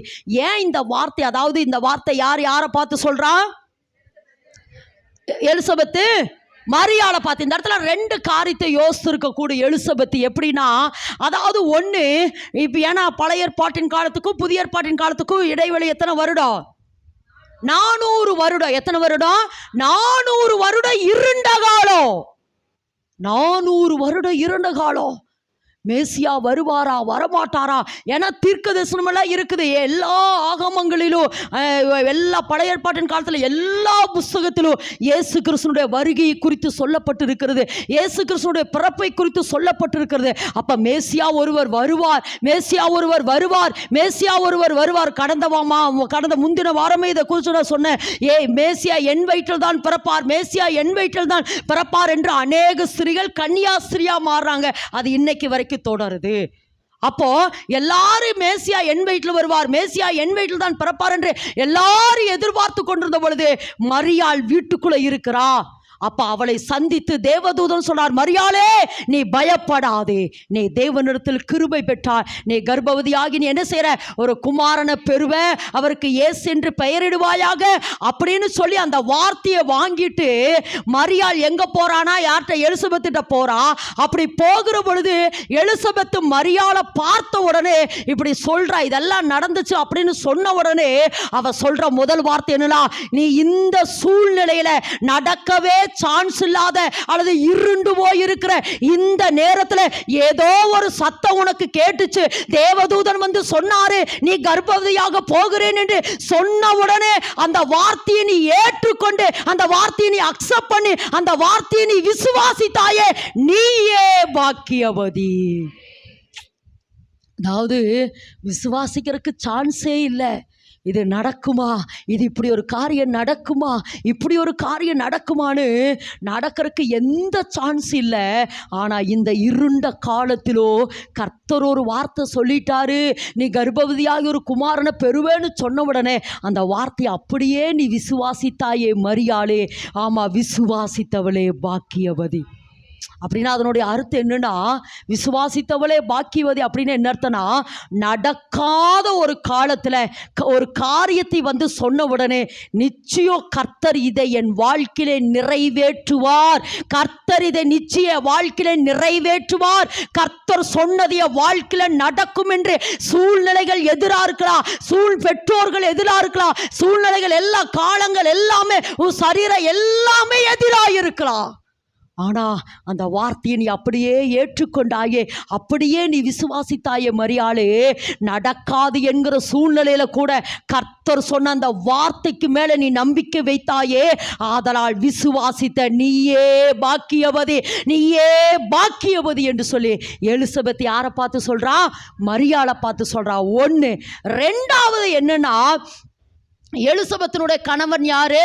சகரியா. சொல்லுங்க, எலிசபெத்தினுடைய கணவன் யாரு? சகரியா. அதாவது இப்போ மரியாளை சந்திக்குவதற்கு முன்பாக தேவதூதன் முதல்ல யாரை சந்திச்சாரு? சகரியாவை சந்திச்சாரு. யாரை சந்திச்சாரு? சகரியாவை சந்திச்சாரு. சந்திச்சு உன் வேண்டுதல் கேட்கப்படும். அந்த வசந்த வாசிங்கம்மா, எத்தனை வாசிங்க? லூக்கா 1ஆம் அதிகாரம் 10வது தூபம் வேதவசனம். காட்டுகிற வேளையிலே ஜனங்கள் எல்லாரும் கூட்டமாய் வெளியே ஜெபம் பண்ணி கொண்டிருந்தார்கள். அப்பொழுது கர்த்தருடைய தூதன் ஒருவன் தூப பீடத்தின் வலது பக்கத்திலே நின்று அவனுக்கு தரிசனமானான். சகரியா அவனை கண்டு கலங்கி பயமடைந்தான். தூதன் அவனை நோக்கி, சகரியாவே, பயப்படாதே, உன் வேண்டுதல் கேட்கப்பட்டது. உன் மனைவியாகிய எலிசபெத் உனக்கு ஒரு குமாரனை பெறுவாள். அவனுக்கு யோவான் என்று பெயரிடுவாய். வந்து சகரியாட்ட சொல்றாரு. ஏன்னா இப்ப சகரியா எலிசபெத்துக்கு என்ன இல்ல, குழந்தை இல்ல. இப்ப சகரியா நீ வந்து என்ன செய்வ, மனைவி வந்து என்ன செய்வா, கர்ப்பவதி ஆகிய ஒரு குமாரனை பெறுவாய் என்று சொன்ன பொழுது இதை சகரியா என்ன செய்யல, விசுவாசிக்கல, நம்பல. அதனால என்ன நடந்தது, நான் வேதத்துல வாசிக்கிற பொழுது 20வது வேதவசனம் வாசிமா. 20வது வேதவசனம். இதோ தகுந்த காலத்திலே நிறைவேற போற என் வார்த்தைகளை நீ விசுவாசியாதபடியினாலே இவைகள் சம்பவிக்கும் நாள் மட்டும் நீ பேசக்கூடாமல் ஊமையாயிருப்பாய். இது யாரு, எலிசபெத்தினுடைய கணவன் சகரியா. அதாவது என்ன சொல்றாருன்னா, இதே தேவதூதன் தான் சந்திச்சு என் கணவன்கிட்ட பேசினாரு. எலிசபெத் சொல்ற வார்த்தை, இதே தேவதூதன் சந்திச்சு என் கணவனான சகரியாட்ட பேசினாரு, உன் மனைவி கர்ப்பவதியாகி ஒரு குமாரனை பெறுவ அப்படின்னு சொல்ல பொழுது அவர் என்ன செய்யல, விசுவாசிக்கல. அவர் அதை விசுவாசிக்கல. இதுக்கு அவர் தூபம் காட்டுறவர் தான், ஆசாரிய ஊழிய செய்யறவர் தான், தேவனுக்கு முன்பாய் தினந்தோறும் போய் நிற்கிறவர் தான், தேவ தரிசனத்தை பார்த்தவர் தான், தேவ மகிமையை பார்த்தவர் தான். ஆனா தேவனுடைய வார்த்தை வந்த பொழுது அவர் என்ன செய்யல, விசுவாசிக்கல. ஆசாரிய ஊழியம் செய்தேன் கணவனான சகரியா இதை விசுவாசிக்கல.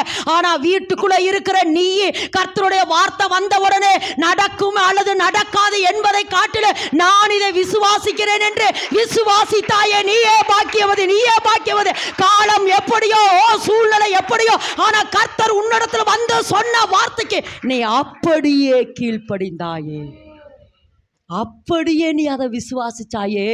என் கணவன் விசுவாசிக்கல, அதனால அவர் ஊமையாயிட்டாரு.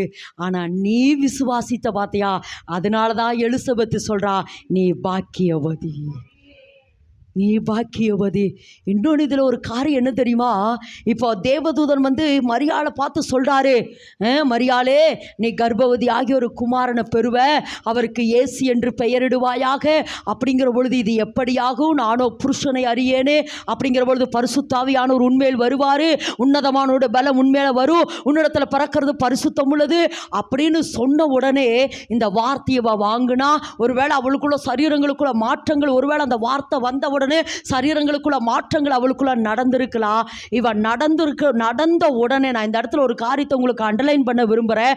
ஒருவேளை இவன் இந்த வார்த்தையை, ஏன்னா நம்மளுடைய நல்ல காரியம் கெட்ட காரியம் நமக்கு நடக்கிற எல்லா காரியங்களும் முதல்ல எங்கே சொல்லுவோம், நம்ம சொல்ல மாட்டீங்க, பேரண்ட்ஸ் கிட்ட சொல்லுவோம், அப்பா அம்மாட்ட போய் சொல்லுவோம், இப்படி ஒரு தேவதூதன் வந்தார், என்னை பார்த்தாரு, நீ கர்ப்பவதியாகி ஒரு குமாரனை பெறுவேன்னு சொன்னார்.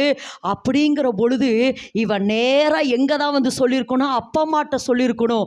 ஆனால் இவன் நேராக, ஏன்னா இப்போ தேவதூதன் சொல்கிறாரு, உன் இனத்தாளாக இருக்கிற எலிசபெத்துக்கு அவள் மலடியாக இருந்த அவளுக்கு இப்போ இது 6வது மாதம் அப்படின்னு சொன்ன உடனே இந்த இடத்துல வாசிக்கிறோம், இவோ மரியாள் இந்த வார்த்தையை வாங்கிட்டு அல்லது கருத்தரிக்கிற ஒரு சூழ்நிலைக்குள்ளே வந்துட்டு ஒருவேளை இயேசுவை கருத்தரித்துட்டா அப்படிங்கிற ஒரு உணர்வு வந்த உடனே இதை தன்னுடைய அப்பா அம்மாட்டையோ தன்னுடைய நண்பர்கிட்டையோ சொல்லல, இவன் நேரா எங்க போறா, எலிசபெத்து கிட்ட போறா.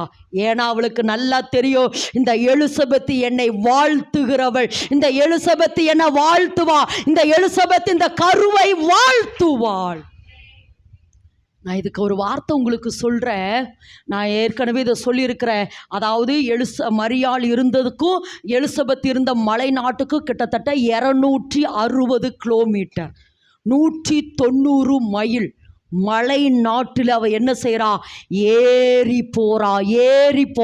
இதை எதுக்கு சொல்கிறேன்னா, என் அன்பு சகோதரனே, என் அன்பு சகோதரி, இன்றைக்கு கர்த்தர் உங்களுக்கு சொல்லுகிற ஒரு வார்த்தை என்னன்னா, உங்கள் மேலே தேவனுக்கு ஒரு தரிசனம் இருக்குது, உங்கள் மேலே தேவனுக்கு ஒரு திட்டம் இருக்குது, அல்லது தேவன் உங்களுக்குள்ள ஒரு கருவை வச்சிருக்கிறார், ஒரு திட்டத்தை வச்சிருக்கிறார் என்றால், தேவன் உங்களை குறித்த திட்டத்தையும் நோக்கத்தையும் வைத்திருக்கிறார் என்றால், அந்த கருவை அழிக்கிறவளோட இணைஞ்சுக்காதீங்க. அந்த கருவை யார் வளர்த்துறாங்க, அந்த கருவை யார் காப்பாற்றுறாங்க, அல்லது அந்த கருவை யார் வாழ்த்துறாங்க, அவர்களோட இணைஞ்சுக்குங்க.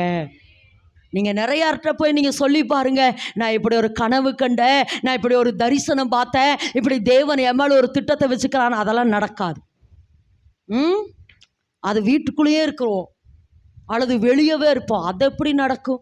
என்கிட்ட சொன்ன உங்கள்கிட்ட சொன்னார்ல எங்கிட்டையும் சொல்லிட்டு, அல்லது எங்கிட்ட சொன்னார்ல உங்கள்கிட்டையும் சொல்லிட்டு, என் அன்பு சகோதரனே சகோதரியே, உன்னுடைய கருவை வாழ்த்துற அல்லது உன் கருவை வளர்க்கிற அல்லது உன் தரிசனத்தை என்ன செய்யறா உருவாக்குறவங்களோடு கூட இணைஞ்சுக்கோ.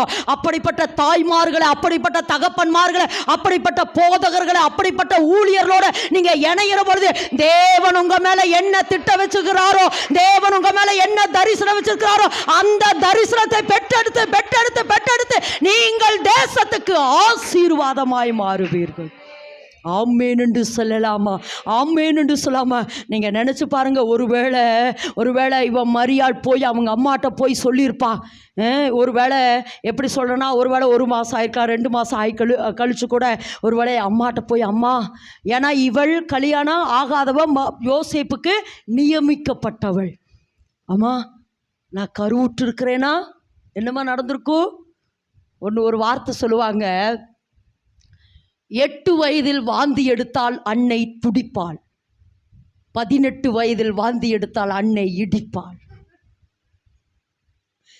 ஏன்னா திருமணமாகாம, ஆமா, யோசேப்புக்கு நியமிக்கப்பட்ட இவ வாந்தி எடுத்திருந்தான அவங்க அம்மா என்னமா பண்ணியிருப்பாங்க?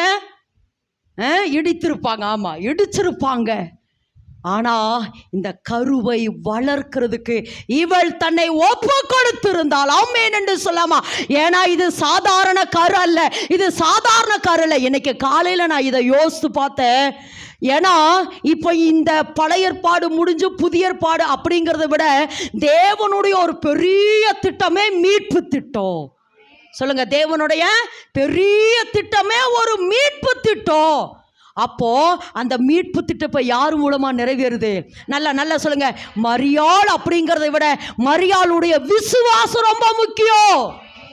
ஆமேன் என்று சொல்லுமா? ஒருவேளை இதை நான் எப்படி இதை சொல்கிறேன் அப்படின்னா, ஒருவேளை 1 மாதம் கருத்தரிச்சு, ஆமாம் நான் கருவுற்றிருக்கிறேன் அப்படின்னு ஏசு எனக்குள்ள கருத்தரித்து இருக்கிறா அப்படின்னு 1 மாதம் இதை கர்த்தர் தான் கொடுத்தார், கர்த்தருடைய வார்த்தை எனக்கு வந்தது, தேவதூதனை சந்தித்தார், நீ கர்ப்பவதி, அவரு குமாரனை பெறுவ, அவருக்கு ஏசுன்னு பெரியிடுவாங்க, அவர் பெரியவராக இருப்பார் அப்படின்னு எல்லாம் ஒருவேளை இவன் அந்த வார்த்தையை வாங்குற பொழுது ஒரு நல்ல உற்சாகமாக இருந்திருக்கலாம். ஒருவேளை ஒரு 2 மாதம் தேவதூதன் பேசாம, ஒருவேளை தேவ பிரசன்னத்தை உணராமல் இருந்திருந்தா இவளுக்கு ஆட்டோமேட்டிக்காக என்ன வந்திருக்கும்? சந்தேகம் வந்திருக்கும். என்னடா உண்மையா? ஏன்னா நானால அப்படிதான். அதாவது நம்ம ஜபத்தில் இருக்கிற பொழுது அப்படியே என்ன செய்வோம்? ஃபயராக இருப்போம். கர்த்தர் தான் இதை சொன்னார், கர்த்தர் தான் செய்வார், நிச்சயம் செய்வார். அந்த விசுவாசம் 1 வாரம் தாங்க தாங்கும். அதுக்கப்புறம் நமக்குள்ளே கர்த்தர் சொன்னாரா இல்லை அந்த எனக்குள்ளேயே வந்ததா? வருதா இல்லையா நமக்கு அந்த சந்தேகம்? அப்போ நான் என்ன நினைச்சேன்னா, இவள் கிட்டத்தட்ட அந்த 10 மாதமும் அந்த விசுவாசத்தோடையே இருந்தாலே, அந்த விசுவாசம் நாளுக்கு நாள் அந்த விசுவாசம் பெருகி கொண்டே இருந்தது. அப்ப நான் நினைச்சேன், அதாவது ஒரு மீட்பு திட்டம், மரியாளுக்கு மேலே ஒரு பெரிய மீட்பு திட்டம், பரலோகம் அவளை கவனித்து கொண்டே இருந்திருக்குது. இன்னைக்கு கர்த்தர் சொல்றாருமா, கர்த்தர் உன்னை சாதாரண ஒரு விதத்துக்காய் கர்த்தர் உங்களை தெரிந்து கொள்ளல, சாதாரண அழைப்புக்காக கர்த்தர் உங்களை தெரிந்து கொள்ளல. தேவன் உங்க மேல ஒரு பெரிய நோக்கத்தை வைத்திருக்கிறபடினால் பரலோகம் உங்களை கவனித்திருக்குது. நல்லா கரந்தட்டி. பரலோகம் உங்களை கவனித்து கொண்டிருக்கிறது.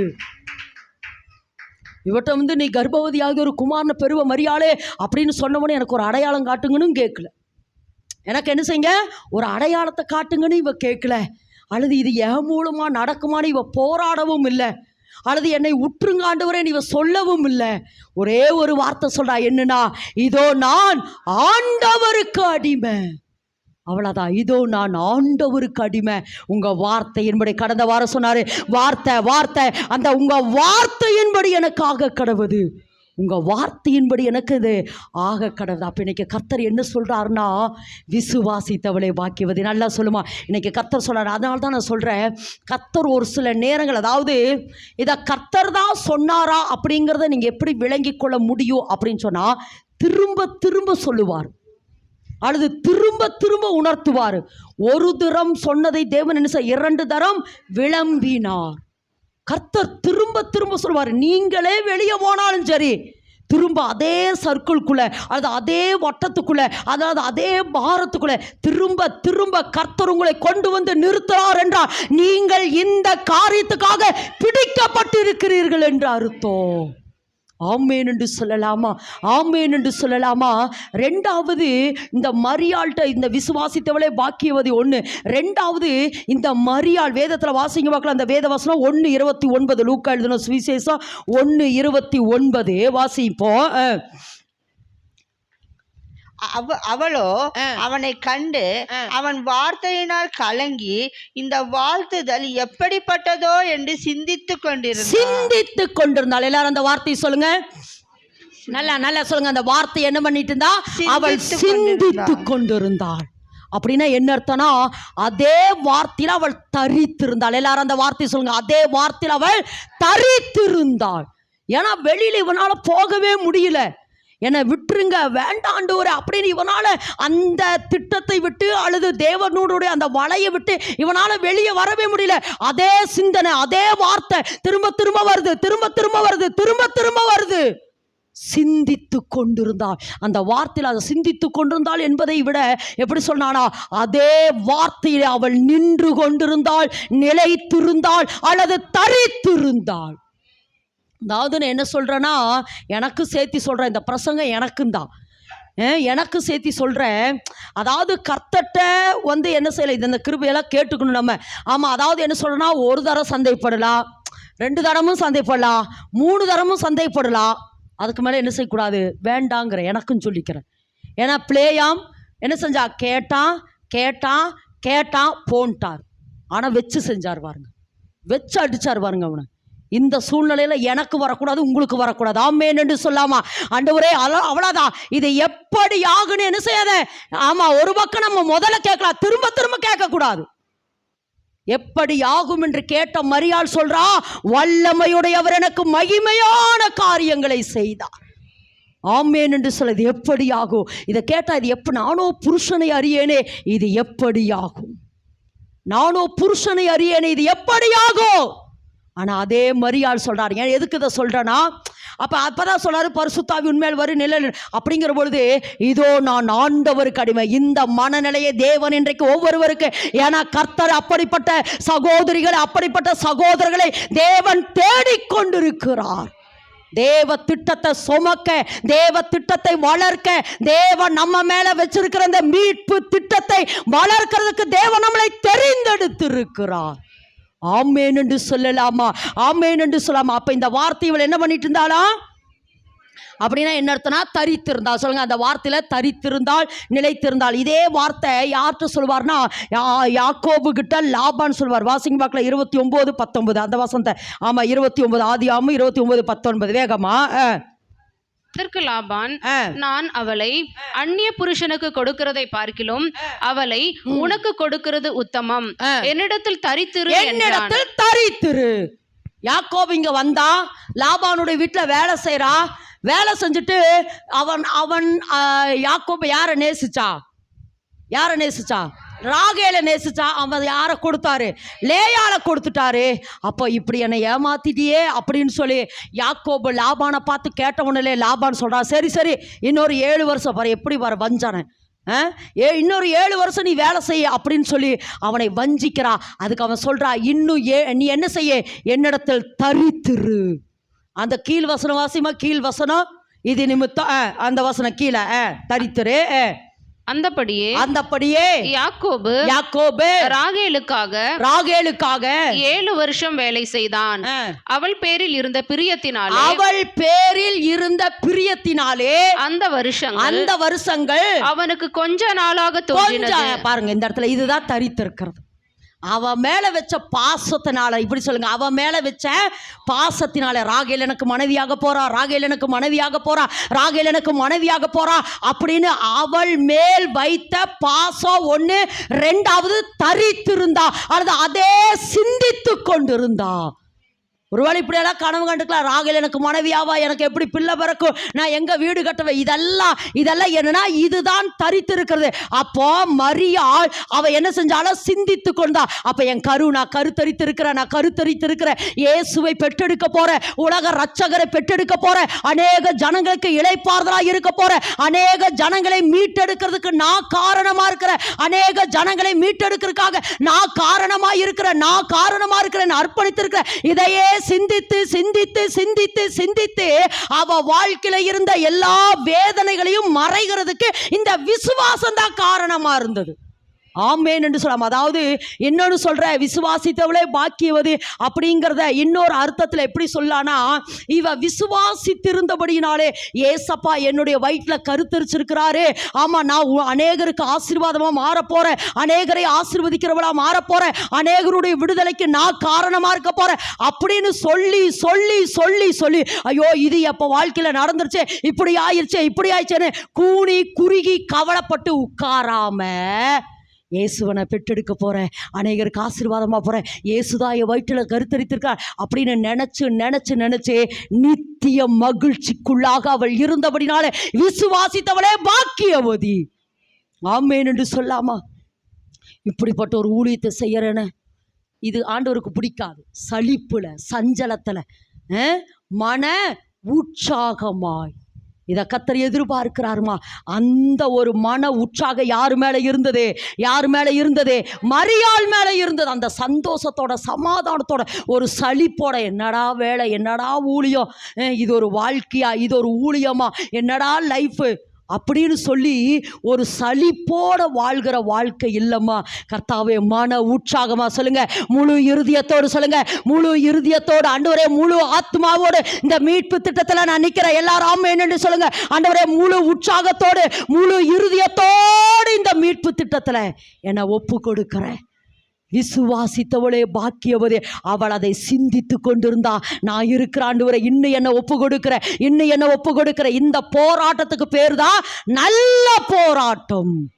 ஆமென் என்று சொல்லி இதுக்கு ஏற்கனவே நம்ம வாசித்திருக்கிறோம். யாக்கோபு நல்ல போராட்டத்தை போராடினா. இன்னைக்கு மரியாளை குறித்து தேவன் சொல்றாரு, அவ போராடுனா. அதாவது இதை எதுக்கு சொல்ற அப்படின்னா, அதாவது நான் ஏற்கனவே சொன்னது போல இவன் நான் கருத்தரித்திருக்கிற அப்படின்னு சொன்ன உடனே அவங்க அப்பா அம்மா சந்தோஷப்பட்டிருப்பான்னு நினைக்கிறீங்களா?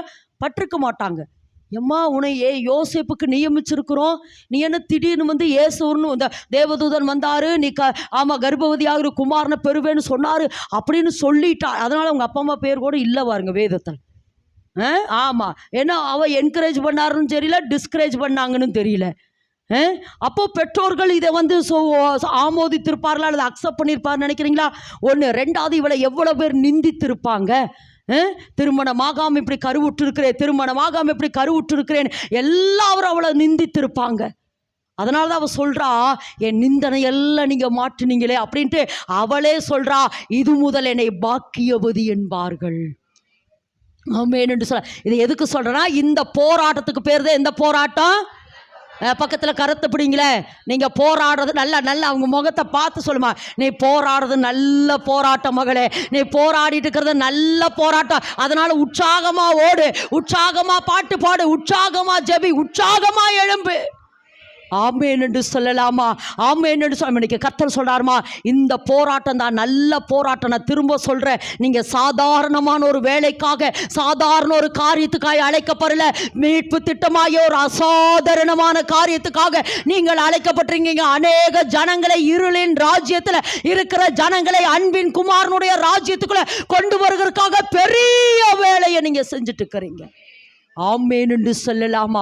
ஆமென் என்று சொல்லாமா? இந்த போராட்டத்துக்கு என்ன போராட்டமாமா? அதனால தான் யார் பவுல் சொல்வார், வாசிங்க 1 தீமோத்தேயு 6:12.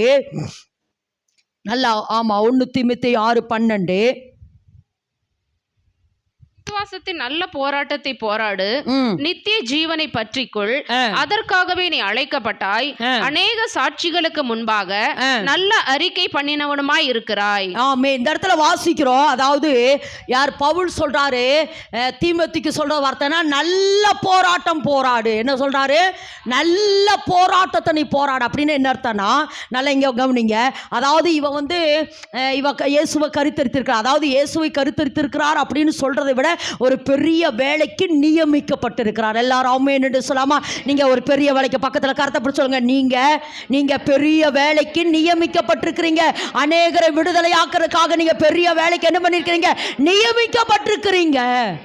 அப்போ நியமிக்கப்பட்டிருக்கிறபடினால இந்த உலகம் உங்களுக்கு சப்போர்ட் பண்ணாது. அதையும் சொல்லுங்க. உலகம் உங்களுக்கு அப்படியெல்லாம் சப்போர்ட் பண்ணாது. நல்லா செய்யுமா ஓடுமா அப்படின்னு உலகமும் சப்போர்ட் பண்ணாது. ஒரு சில நேரம் சரீரமே சப்போர்ட் பண்ணாது. ஆமாம், நல்லா உற்சாகமாக சொல்லுங்க. ஆமாம், என் சரீரமே என்ன செய்யாது? நிச்சயமாக சப்போர்ட் பண்ணாதுமா. போ எந்திரி ஊழியம் பண்ண அப்படியெல்லாம் சொல்லாது. ஒன்று நேரம் படுத்துக்கின்னு தான் சொல்லு. ஜபத்துக்கு எந்திரின்னு சொல்லுங்க, சரீரம் சொல்லு. இல்லை படுத்துக்கின்னு தான் சொல்லு. அப்போ நம்ம சரீரம் சப்போர்ட் பண்ணாது, குடும்பம் சப்போர்ட் பண்ணாது, உலகம் சப்போர்ட் பண்ணாது, சூழ்நிலைகள் சப்போர்ட் பண்ணாது. இந்த ரோடு நம்மளுக்கு சப்போர்ட் பண்ணுதாமா? நினைச்ச உடனே மறக்கு இந்த ரோடு எவ்வளவு டிராஃபிக்கு. இந்த ரோடு நம்மளுக்கு சப்போர்ட் பண்ணுதா? அடிச்சு பிடிச்சி வர வேண்டியதா கிடையாது. எதுக்கு சொல்றடா? ஒரு நாள் சப்போர்ட் பண்ணாது. இந்த இடத்துல நீ போராடுற பாரியா, அதுதான் நல்ல போராட்டம். நல்ல கறந்தட்டு இல்ல, போகணும், வரணும், உட்காரணும், ஆமா, ஜெபிக்கணும், ஆராதிக்கணும்னு சொல்லி நீ ஒவ்வொரு முயற்சியும் எடுக்கிற பாத்தியா, அதுதான் நல்ல போராட்டம். அதுக்கு பேர் என்னன்னா விடாமுயற்சி. சொல்லுமா? ஆமா. அதனால ஒரு சிலர் என்ன செய்யறோம்? ஐயோ இதெல்லாம் நமக்கு ஒத்து வராது. இன்னைக்கு நிறைய ஊழியர்கள் சொல்ற வார்த்தை என்னன்னா, ஊழியம் நல்லா போனா பிக்கப் பண்ணி, இல்லைன்னா என்ன பண்ணிடு? பேக்கப் பண்ணிடு. ஆமா, ஊழியம் நல்லா கரெக்டாக போச்சுன்னா பிக்கப் பண்ணிட்டே இரு. இல்லையா, பேக்கப் பண்ணி மூளையில் போட்டு நீ தூங்கு பேசாம அப்படின்னு உலகம் சொல்லுது. இல்லைம்மா, கண்ணாய செத்தாலு சாகிற எஸ்தர் நின்னா.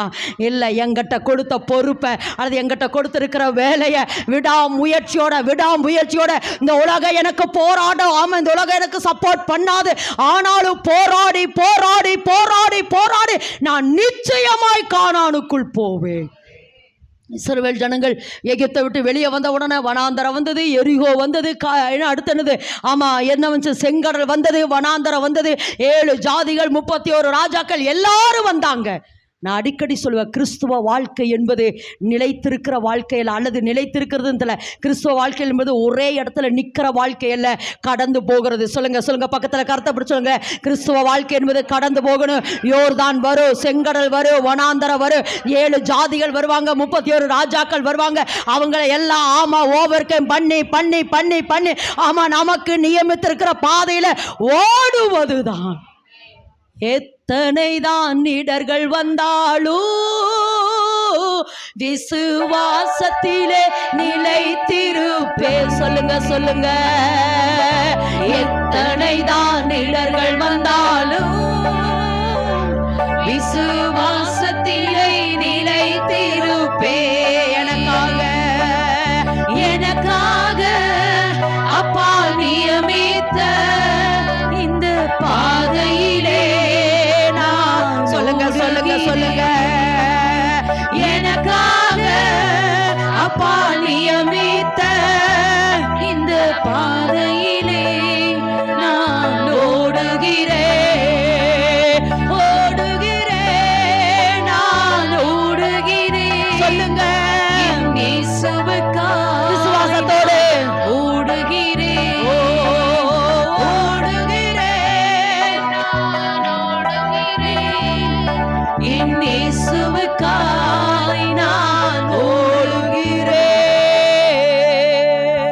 நமக்கு கொடுக்கப்பட்ட வேலை என்ன தெரியுமாமா? எனக்கு நியமித்த பாதையில நான் ஓடணும். ஒருவேளை அவங்க இப்படி ஓடுறாங்க, அவங்க வளைஞ்சு ஓடுறாங்க, அவங்க நேரா ஓடுறாங்க, அவங்க குமிஞ்சு ஓடுறாங்க, அவங்க நிமிர்ந்து ஓடுறாங்க. யார் எப்படி ஓடுனாலும் சரி, எனக்கு நியமிக்கப்பட்ட அந்த பாதையில நான் ஓடி முடிப்பேன். சொல்லுமா. நித்திய கிரீடம், நீதியின் கிரீடம் எனக்காக வைக்கப்பட்டிருக்கிறது. அந்த கிரீடத்தை பெறுவதற்காகவே நான் ஓடிக்கொண்டே இருப்பேன். சொல்லுங்க. என் சரீரம் கோஆப்ரேட் பண்ணினாலும் சரி, பண்ணாட்டியும் சரி, சூழ்நிலை எனக்கு கோஆப்ரேட் பண்ணாலும் சரி, பண்ணாட்டியும் சரி, அடுத்து என்னது? உறவுகள் எனக்கு கோஆப்ரேட் பண்ணாலும் சரி, பண்ணாட்டியும் சரி, பரலோக சேனை என்னோடு இணைஞ்சிருக்கிறது. பரலோகம் என்னோடு இணைஞ்சிருக்கிறது. பரலோக என்னோடு இணைஞ்சிருக்கிறபடியினால இந்த மீட்பு திட்டத்தை சொல்லுங்க, அல்லது என்னை அழைத்த அழைப்பு சொல்லுங்க, என்னை அழைத்திருக்கிற அழைப்புல சொல்லுங்க, என்னை அழைத்திருக்கிற அழைப்புல நான் நிச்சயம் சொல்லுங்க, நான் எதற்காக பிடிக்கப்பட்டேனோ சொல்லுங்க, அந்த வார்த்தையை நான் எதற்காக பிடிக்கப்பட்டேனோ அதையே பிடித்து கொண்டு நானும் என்ன செய்றேன், ஓடுகிறேன். ஆமேன் என்று சொல்லலாமா? ஆமேன் என்று சொல்லலாம். பக்கத்தில் கரத்தை பிடிங்களே, பக்கத்தில் கரத்தை பிடிச்சு, தேவன் உங்களை ரொம்ப நம்புறாரு சொல்லுமா, தேவன் உங்களை ரொம்ப நம்புறாரு. நீங்க தான் அவருடைய நம்பிக்கை, நீங்க தான் அவருடைய நம்பிக்கை, நீங்க தான் அவருடைய தூணு. தேவன் உங்களா நம்புகிறார். அது நீங்கள் அவராலே நம்பப்படுகிற ஒரு பாத்திரம். எதுக்கு தெரியுமா? எந்த நற்கிரியை செய்கிறதுக்கு ஆயத்தமாக்கப்பட்ட பாத்திரம், எந்த நற்கிரியை செய்யறதுக்கு ஆயத்தமாக்கப்பட்ட பாத்திரம். ஆமேன் என்று சொல்லலாமா? ஏன்னா ஒரு முறை ஏவாள்கிட்ட கர்த்தர் இந்த பொறுப்பை கொடுத்தா அவ தோத்து போயிட்டா. எப்படி? அவ தோத்து போயிட்டா. அதனால தான் இந்த இடத்துல சொல்ற, அடிக்கடி விசுவாசித்தவளே பாக்கியவதே. ஏன் தெரியுமா? ஏவாள் தேவனை விசுவாசிக்காதபடியினால் தான். ஆமேன் என்று சொல்லலாமா? தேவனை விசுவாசிக்காதபடினால். இது யாருடைய தந்திரம்? சாத்தானுடைய தந்திரம். தேவனை குறித்த நெகட்டிவ் காரியங்களை, தேவனை குறித்த நெகட்டிவ் தாட்ஸுகளை யாரு? சாத்தா ஏவாளுக்குள்ள உண்டாக்கிட்டே இருந்தா. ஏன்னா இந்த தந்திரம் உங்களுக்குள்ள வரக்கூடாது. அதுக்காக நான் சொல்றேன், அந்த இடத்துல வாசிக்கிற பொழுது இந்த கனியை சாப்பிடக்கூடாது என்று சொன்னது உண்டோன்னு கேட்ட பொழுது, ஆமா இந்த கனியை நாங்கள் என்ன செய்யக்கூடாது, சாப்பிடக்கூடாது அப்படிங்கிற பொழுது, அப்போ உடனே சாத்தான் சொல்றா, ஏனெனில் நீங்க இந்த கனியை சாப்பிட்டால் தேவர்களைப் போல மாறுவீர்கள் என்பதை தேவன் அறிவார். அப்படின்னு என்ன அர்த்தம்னா, தேவன் அறிவார் அப்படின்னா என்ன அர்த்தம்னா, அதாவது எங்க இந்த கனியை சாப்பிட்டு நீங்க தேவனை போல மாறிடுவீங்களோன்னு தெரிஞ்சுதான் தேவன் இந்த கனியை சாப்பிட வேணான்னு சொல்லிட்டான்னு சொல்லி தேவனை குறித்த தவறான ஒரு எண்ணத்தை, தேவனை குறித்த ஒரு அவ்விசுவாசத்தை ஏவாளுக்குள்ள சாத்தா தந்திரமா விதைச்சா. இவ அதையே சிந்தித்து தேவன் இந்த கனியை கொடுக்கல. பார்த்தியா, தேவன் இந்த கனியை கொடுக்கல, ஒருவேளை இந்த கனியை சாப்பிட்டா நானும் தேவனை போல மாறிடுவனோ அப்படின்னு சொல்லிதான் தேவன் இந்த கனியை கொடுக்கல எனக்கு அப்படின்னு சொல்லி தேவனை குறித்த ஒரு தவறான விஷத்தை பிசாசு கக்குனது நிமித்தம் ஏவாள் இதையே சிந்தித்து மனுக்குலம் பாவத்தில் விழுகிறதுக்கு அவள் காரணமாயிருந்தா. 1 2 முழு சிருஷ்டிப்பு யார் கையில போயிடுச்சு? சாத்தான் கையில போயிருச்சு. ஆனா வேதத்துல சரித்திரத்துல வாசிக்கிற பொழுது ஒரு அவ்விசுவாசமான ஸ்திரியின் நிமித்தம் மனுக்குலம் விழுந்தது. ஆனால் விசுவாசித்த மரியாளி நிமித்தம் மறுபடியும் மனுக்குல எழுமுச்சு. அதனால்தான் சொல்றாரு, விசுவாசித்தவளே பாக்கியவதி. இன்னைக்கு கர்த்தர் உங்களுக்கு அழுத்தி சொல்ற ஒரு வார்த்தை என்ன தெரியுமா? கர்த்தர் உங்களுக்கு சொல்லுகிறதை அப்படியே விசுவாசிங்க. நான் என்னை அப்படி தான் ஒப்பு கொடுத்துருக்கிறேன் நேற்றிலிருந்து. ஏன்னா ஒரு சில நேரங்கள் நமக்கு ஒரு நெகட்டிவ் தாட்ஸுகள் வருது, சோர்வுகள் வருது நம்ம லைஃப்பில். நிறைய காரியம் இது நடக்குமா அப்படிங்கிற பொழுதெல்லாம் ஆண்டவரே நீர் என்ன அந்த அபிஷேகத்தை நான் ஆண்டவர்கிட்ட கேட்டுட்டுக்கிறேன். என்று ஆண்டவரே நீர் என்ன சொல்கிறீரோ சொல்லுங்கள். ஆண்டவரே நீர் என்ன சொல்லுகிறீரோ அதுக்கு கீழ்ப்படுகிற. இந்த 9வது மாதம் நான் பெற்றெடுக்க வேண்டும் என்றால் சொல்லுமா, நீர் எனக்கு என்ன சொல்லி இருக்கிறீரோ. பிசாசு சொல்றா, உன் கணவன் ரட்சிக்கப்படவே மாட்டா, உன் பிள்ளை ரட்சிக்கப்படவே மாட்டாது, உன் சூழ்நிலை மாறாது, இப்படி கடன்லயே செத்துருவே, வியாதியிலேயே செத்துருவே அப்படின்னு பிசாசு நெகட்டிவ் தாட்ஸ் தேவனை குறித்து என்கிட்ட பேசிட்டே இருக்கிறா. நான் சொல்றேன், இல்ல தேவன் எனக்காக யாவையும் செய்து முடிப்பார். அவர் எனக்காக யாவையும் செய்து முடிப்பார் என்று நான் அவரை பார்த்து சொல்றேன். பிசாசு சொல்றா, உன் கணவன் ரட்சிக்கப்படவே மாட்டான்னு சொல்றா. இல்ல நானும் என் கணவனும் எசஞ்ச தேவ ராஜ்யத்தை கட்டுவோம். நான் என் கணவனை எசஞ்ச தேவ ராஜ்யத்தை கட்டுவோம். பிசாசு சொல்றா, என் பிள்ளை ரட்சிக்கப்படாதுன்னு சொல்றா. இல்ல என் பிள்ளைகள் எல்லாரும் கர்த்தரால் போதிக்கப்பட்டிருப்பார்கள் என்று நான் சொல்றேன். பிசாசு சொல்றா, நீ கடன்லயே செத்து போயிருவேன்னு சொல்றா. நான் சொல்றேன், இல்ல நான் கடன் வாங்காதிருப்பேன் என்று நான் சொல்றேன். ஏன்னா போன வாரத்தில் சொன்னா அவ சொல்றா, யாரு? விதவை சொல்றா, நானும் பிள்ளையும் செத்து போவோம் என்று. இந்த அடைய மாவை சுட்டு அடையா சாப்பிட்டு நானும் பிள்ளையும் செத்து போவோம்னு சொல்றா. எலியா மாத்தி சொல்றா, நீ சொன்ன வார்த்தையின்படியே ஆயத்தப்படுத்து, ஆனா பஞ்சகாலம் முடிகிற வரைக்கும். இதுதான் கர்த்தருடைய வார்த்தை. இதுதான் பிசாசு உங்க வாழ்க்கையில நெகட்டிவ் அல்லது எதிரடையான கமாண்ட் கொடுக்கிற பொழுது நீ அவனுக்கு ஒரு கமாண்ட் கொடு. அவன் சொல்றா, சாத்தா ஏசப்பாட்டவன் சொல்றா, நீ என்னை பணிந்து கொள்.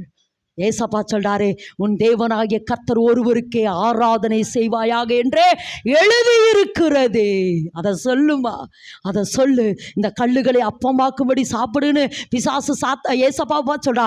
ஏசப்பா சொல்றாரு, மனுஷன் அப்பத்தினாலே மாத்திரமல்ல, தேவனுடைய வாயில் இந்த இதுதான் எதிர்கமாண்ட், இதுதான் எதிர்கமாண்ட். சாத்தா வாழ்க்கை நெகட்டிவா பேசுறா, நெகட்டிவா முடிஞ்சிச்சுன்னு பேசுறா. நீ சொல்லு, இல்ல இப்பதான் தொடங்குதுன்னு சொல்லுமா. இதுதான் விசுவாசம். ஆமேன் என்று சொல்லுவோம். அப்போ அதாவது நம்ம ஒரு பக்கம் சொன்னாலும் அவர் உங்களுக்கு என்ன சொல்லுகிறாரோ அதை அப்படியே விசுவாசிங்க. கர்த்தர் செய்வாருண்டா, நிச்சயமாக செய்வார்.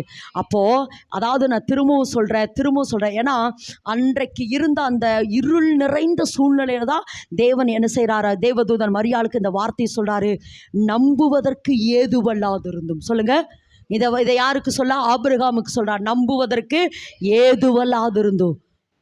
ஆமாம், நீ உன் சந்ததி வரும்னு சொல்லி தேவன் சொல்கிறார் ஆபிரகாம்கிட்ட.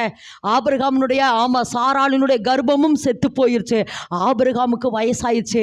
நம்புவதற்கு ஏதுவல்லாது இருந்து இந்த விசுவாசம் எனக்குள்ள இன்னைக்கு பற்றி பிடிக்கட்டும். சொல்லுமா, நம்புவதற்கு ஏதுவல்லாது இருந்து ஆண்டவரே இந்த விசுவாசம் எனக்குள்ள வரட்டும். சொல்லுமா, இந்த விசுவாசம் எனக்குள்ள வரட்டும், இந்த விசுவாசம் எனக்குள்ள வரட்டும். சரி, எப்படியோ குழந்தை பிறந்துருச்சுமா. அடுத்து தேவன் சொல்கிறாரு, அந்த குழந்தைய கொண்டு வந்து எனக்கு என்ன செய்ய, பலியிடு. அதனால தான் சொல்கிறேன், ஒரு சில தரிசனத்தை மற்றவர்கள்ட்ட பகிர்ந்து கொள்ளவே முடியாது. ஏன்னா அவங்கள அதெல்லாம் எப்படி ஏற்றுக்கொள்வாங்கன்னு தெரியாது. ஆபிரகாம் போய் சாராளே ஈசாக்கு கர்த்தர் பலியிட கேட்குறாரு அப்படின்னு ஒருவேளை ஆபிரகாம் சாராள்கிட்ட சொல்லுவாடா, பைத்தியக்காரா அப்படின்னு இருப்பார். யார் சொல்லுவா? யாரப்பா சொல்லுவார்? யோபுவின் மனைவியோ, பைத்தியக்காரி பேசுகிறது போல அப்படிங்கிற மாதிரி. ஆபிரகாம் சாராள்கிட்ட போய் சொன்னா சாராள் சொல்லிப்பா, பைத்தியக்காரனாட்ட பேசுகிற, இத்தனை வயசு கழிச்சு கர்த்தர் நமக்கு குழந்தைய தந்திருக்கிறாரு, அதை பலியிடுனா சொல்லுவார் அப்படின்னு சொல்லி ஒருவேளை சாராள் கேட்டிருக்கக்கூடும். அதனால் ஆபிரகாம் சாராள்கிட்ட கூட சொல்லலைங்க, குழந்தைய தூக்கிட்டு போகிறாரு. யாரைய? ஈசாக்கு. அதை நினச்சி பாருங்கள், ஈசாக்கை தான் பலியிடணும். ஈசாக்கு மேலேயே விறகு கட்டை வச்சு, இதெல்லாம் பயங்கர ஆவிக்குரிய அர்த்தம். இதை குறித்து ஒரு நாள் உங்களுக்கு பிரசங்கம் பண்ணிக்கிறேன், இயேசுவும் ஈசாக்கும் என்று சொல்லி. அப்போ அந்த விறகு கட்டை தூக்கிட்டு போகிறது என்ன? சிலுவையை ஈசாக்கு தூக்கிட்டு போகிறதுக்கு அர்த்தம், ஏசப்பா சிலுவையை எடுத்துக்கொண்டு போகிறதுக்கு அர்த்தம். இதெல்லாம் ஆவிக்குரிய அர்த்தம். இது ஒரு நாள் உங்களுக்கு பிரசங்கம் பண்ணியிருக்கிறேன் அந்த 7 வாரங்களில். சரி, ஓகே. அப்போ உடனே வேலைக்காரங்க கேட்குறாங்க, சாரி யார் கேட்குறா? திரும்பி வருவோம் என்று யார்கிட்ட சொல்ற? வேலைக்காரன் தான் சொல்றான், திரும்பி வருவோம். இதை எதுக்கு சொல்றானா, ஆபிரகாமுக்குள்ள என்ன விசுவாசனா, ஈசாக்கு நடத்துல உன் சந்ததி விளங்குன்னு சொல்லிட்டாரு. ஈசாக்கு நடத்துல உன் சந்ததி விளங்குன்னு சொல்லிட்டாரு. ஒருவேளை நான் ஈசாக்க பலியே செலுத்தி எரிச்சாலும் சரி, இந்த சாம்பலிலிருந்து ஒரு ஈசாக்கு அல்ல 1000 ஈசாக்குகளை உருவாக்குறதுக்கு அவர் வல்லமையுள்ளவர். அந்த விசுவாசம் எனக்குள்ள இன்னைக்கு பற்றி எரியட்டும். ஆமேன் என்று சொல்லலாமா? அப்ப இன்னைக்கு நமக்குள்ள என்ன பெருகணும்? நல்லா சொல்லுமா. எதை கேட்குறீங்களோ இல்லையோ நீ கேளுமா, எனக்கு விசுவாசம் வேணும் ஆண்டவரே, எனக்கு விசுவாசம் வேணும். 54 பேரை உயிரோடு எழுப்பின சுமித் சொல்லுகிற வார்த்தை என்ன அப்படின்னா, ஆமாம், எப்படி விசுவாசனா எப்படிங்கய்யா, எப்படி நீங்கள் அற்புதம் செய்கிறீங்கிற போல விசுவாசம் எப்படிங்கய்யா நமக்குள்ளே வருனா, விசுவாசம் ஒவ்வொரு முறையும் நாம் தோற்று போகிற பொழுதெல்லாம் விசுவாசம் வளரும். நான் தோற்று போயிட்டேன்னு நினைக்கிறேன், இல்லை மகளே, நீடிய பொறுமையாய் நம்ம இருக்க விசுவாசம் என்பது உடனே நமக்குள்ள வராது. ஒவ்வொரு காரியத்தை ஜெயிக்க அல்லது ஒவ்வொரு இடத்துல தோற்று போக மறுபடியும் அந்த விசுவாசம் விசுவாசத்தில் வல்லவனா நான் மாறணும். இன்னைக்கு சொல்லுமா, நான் இன்னைக்கு அந்த அபிஷேகம் என் மேல வேணும். விசுவாசத்தில் வல்லவனாய் ஆமேன் என்று சொல்லலாமா? ஆமாம், கடைசியா என்னையும் தாழ்த்தி தான் சொல்லிட்டு இருக்கிறேன். எனக்குள்ள இந்த விசுவாசம் வளரணும்னா இன்னைக்கு கர்த்தர் நம்மகிட்ட எதிர்பார்க்கிற ஒரே காரியம், கடந்த வாரம் சொன்னது போல, ஆவியானவர் அசைவாட விடுமா? ஆவியானவர் வாழ்க்கையில எந்த அளவுக்கு அசைவாடுகிறாரோ, எந்த அளவுக்கு. ஏன்னா மரியாள் கேட்கிறா, இது எப்படியாகும்? நானும் புருஷனை அறியேன்னு சொல்லும் பொழுது தேவதூதன் சொல்றாரு, பரிசுத்தாவி, நல்லா சொல்லுங்க, பரிசுத்தாவி உன்மேல் உன்னதமானவருடைய, ஆமா, கடந்த வாரத்தில் சொன்னாது உன்னதமானவருடைய பலன்னா சொல்லுங்கம்மா, திரும்ப திரும்ப சொல்லுங்க. உச்சகட்ட அதிகாரம். உன்னதமானுடைய மறைவுன்னு என்னது? உச்சகட்ட அதிகாரம், உச்சகட்ட வல்லமை, உச்சகட்ட பவர். ஆமேன் என்று சொல்லாமா. ஏன்னா சாதாரண திட்டத்தை அந்த மரியாள் செய்யலைங்க. சாதாரண திட்டத்தை மரியாள் செய்யல.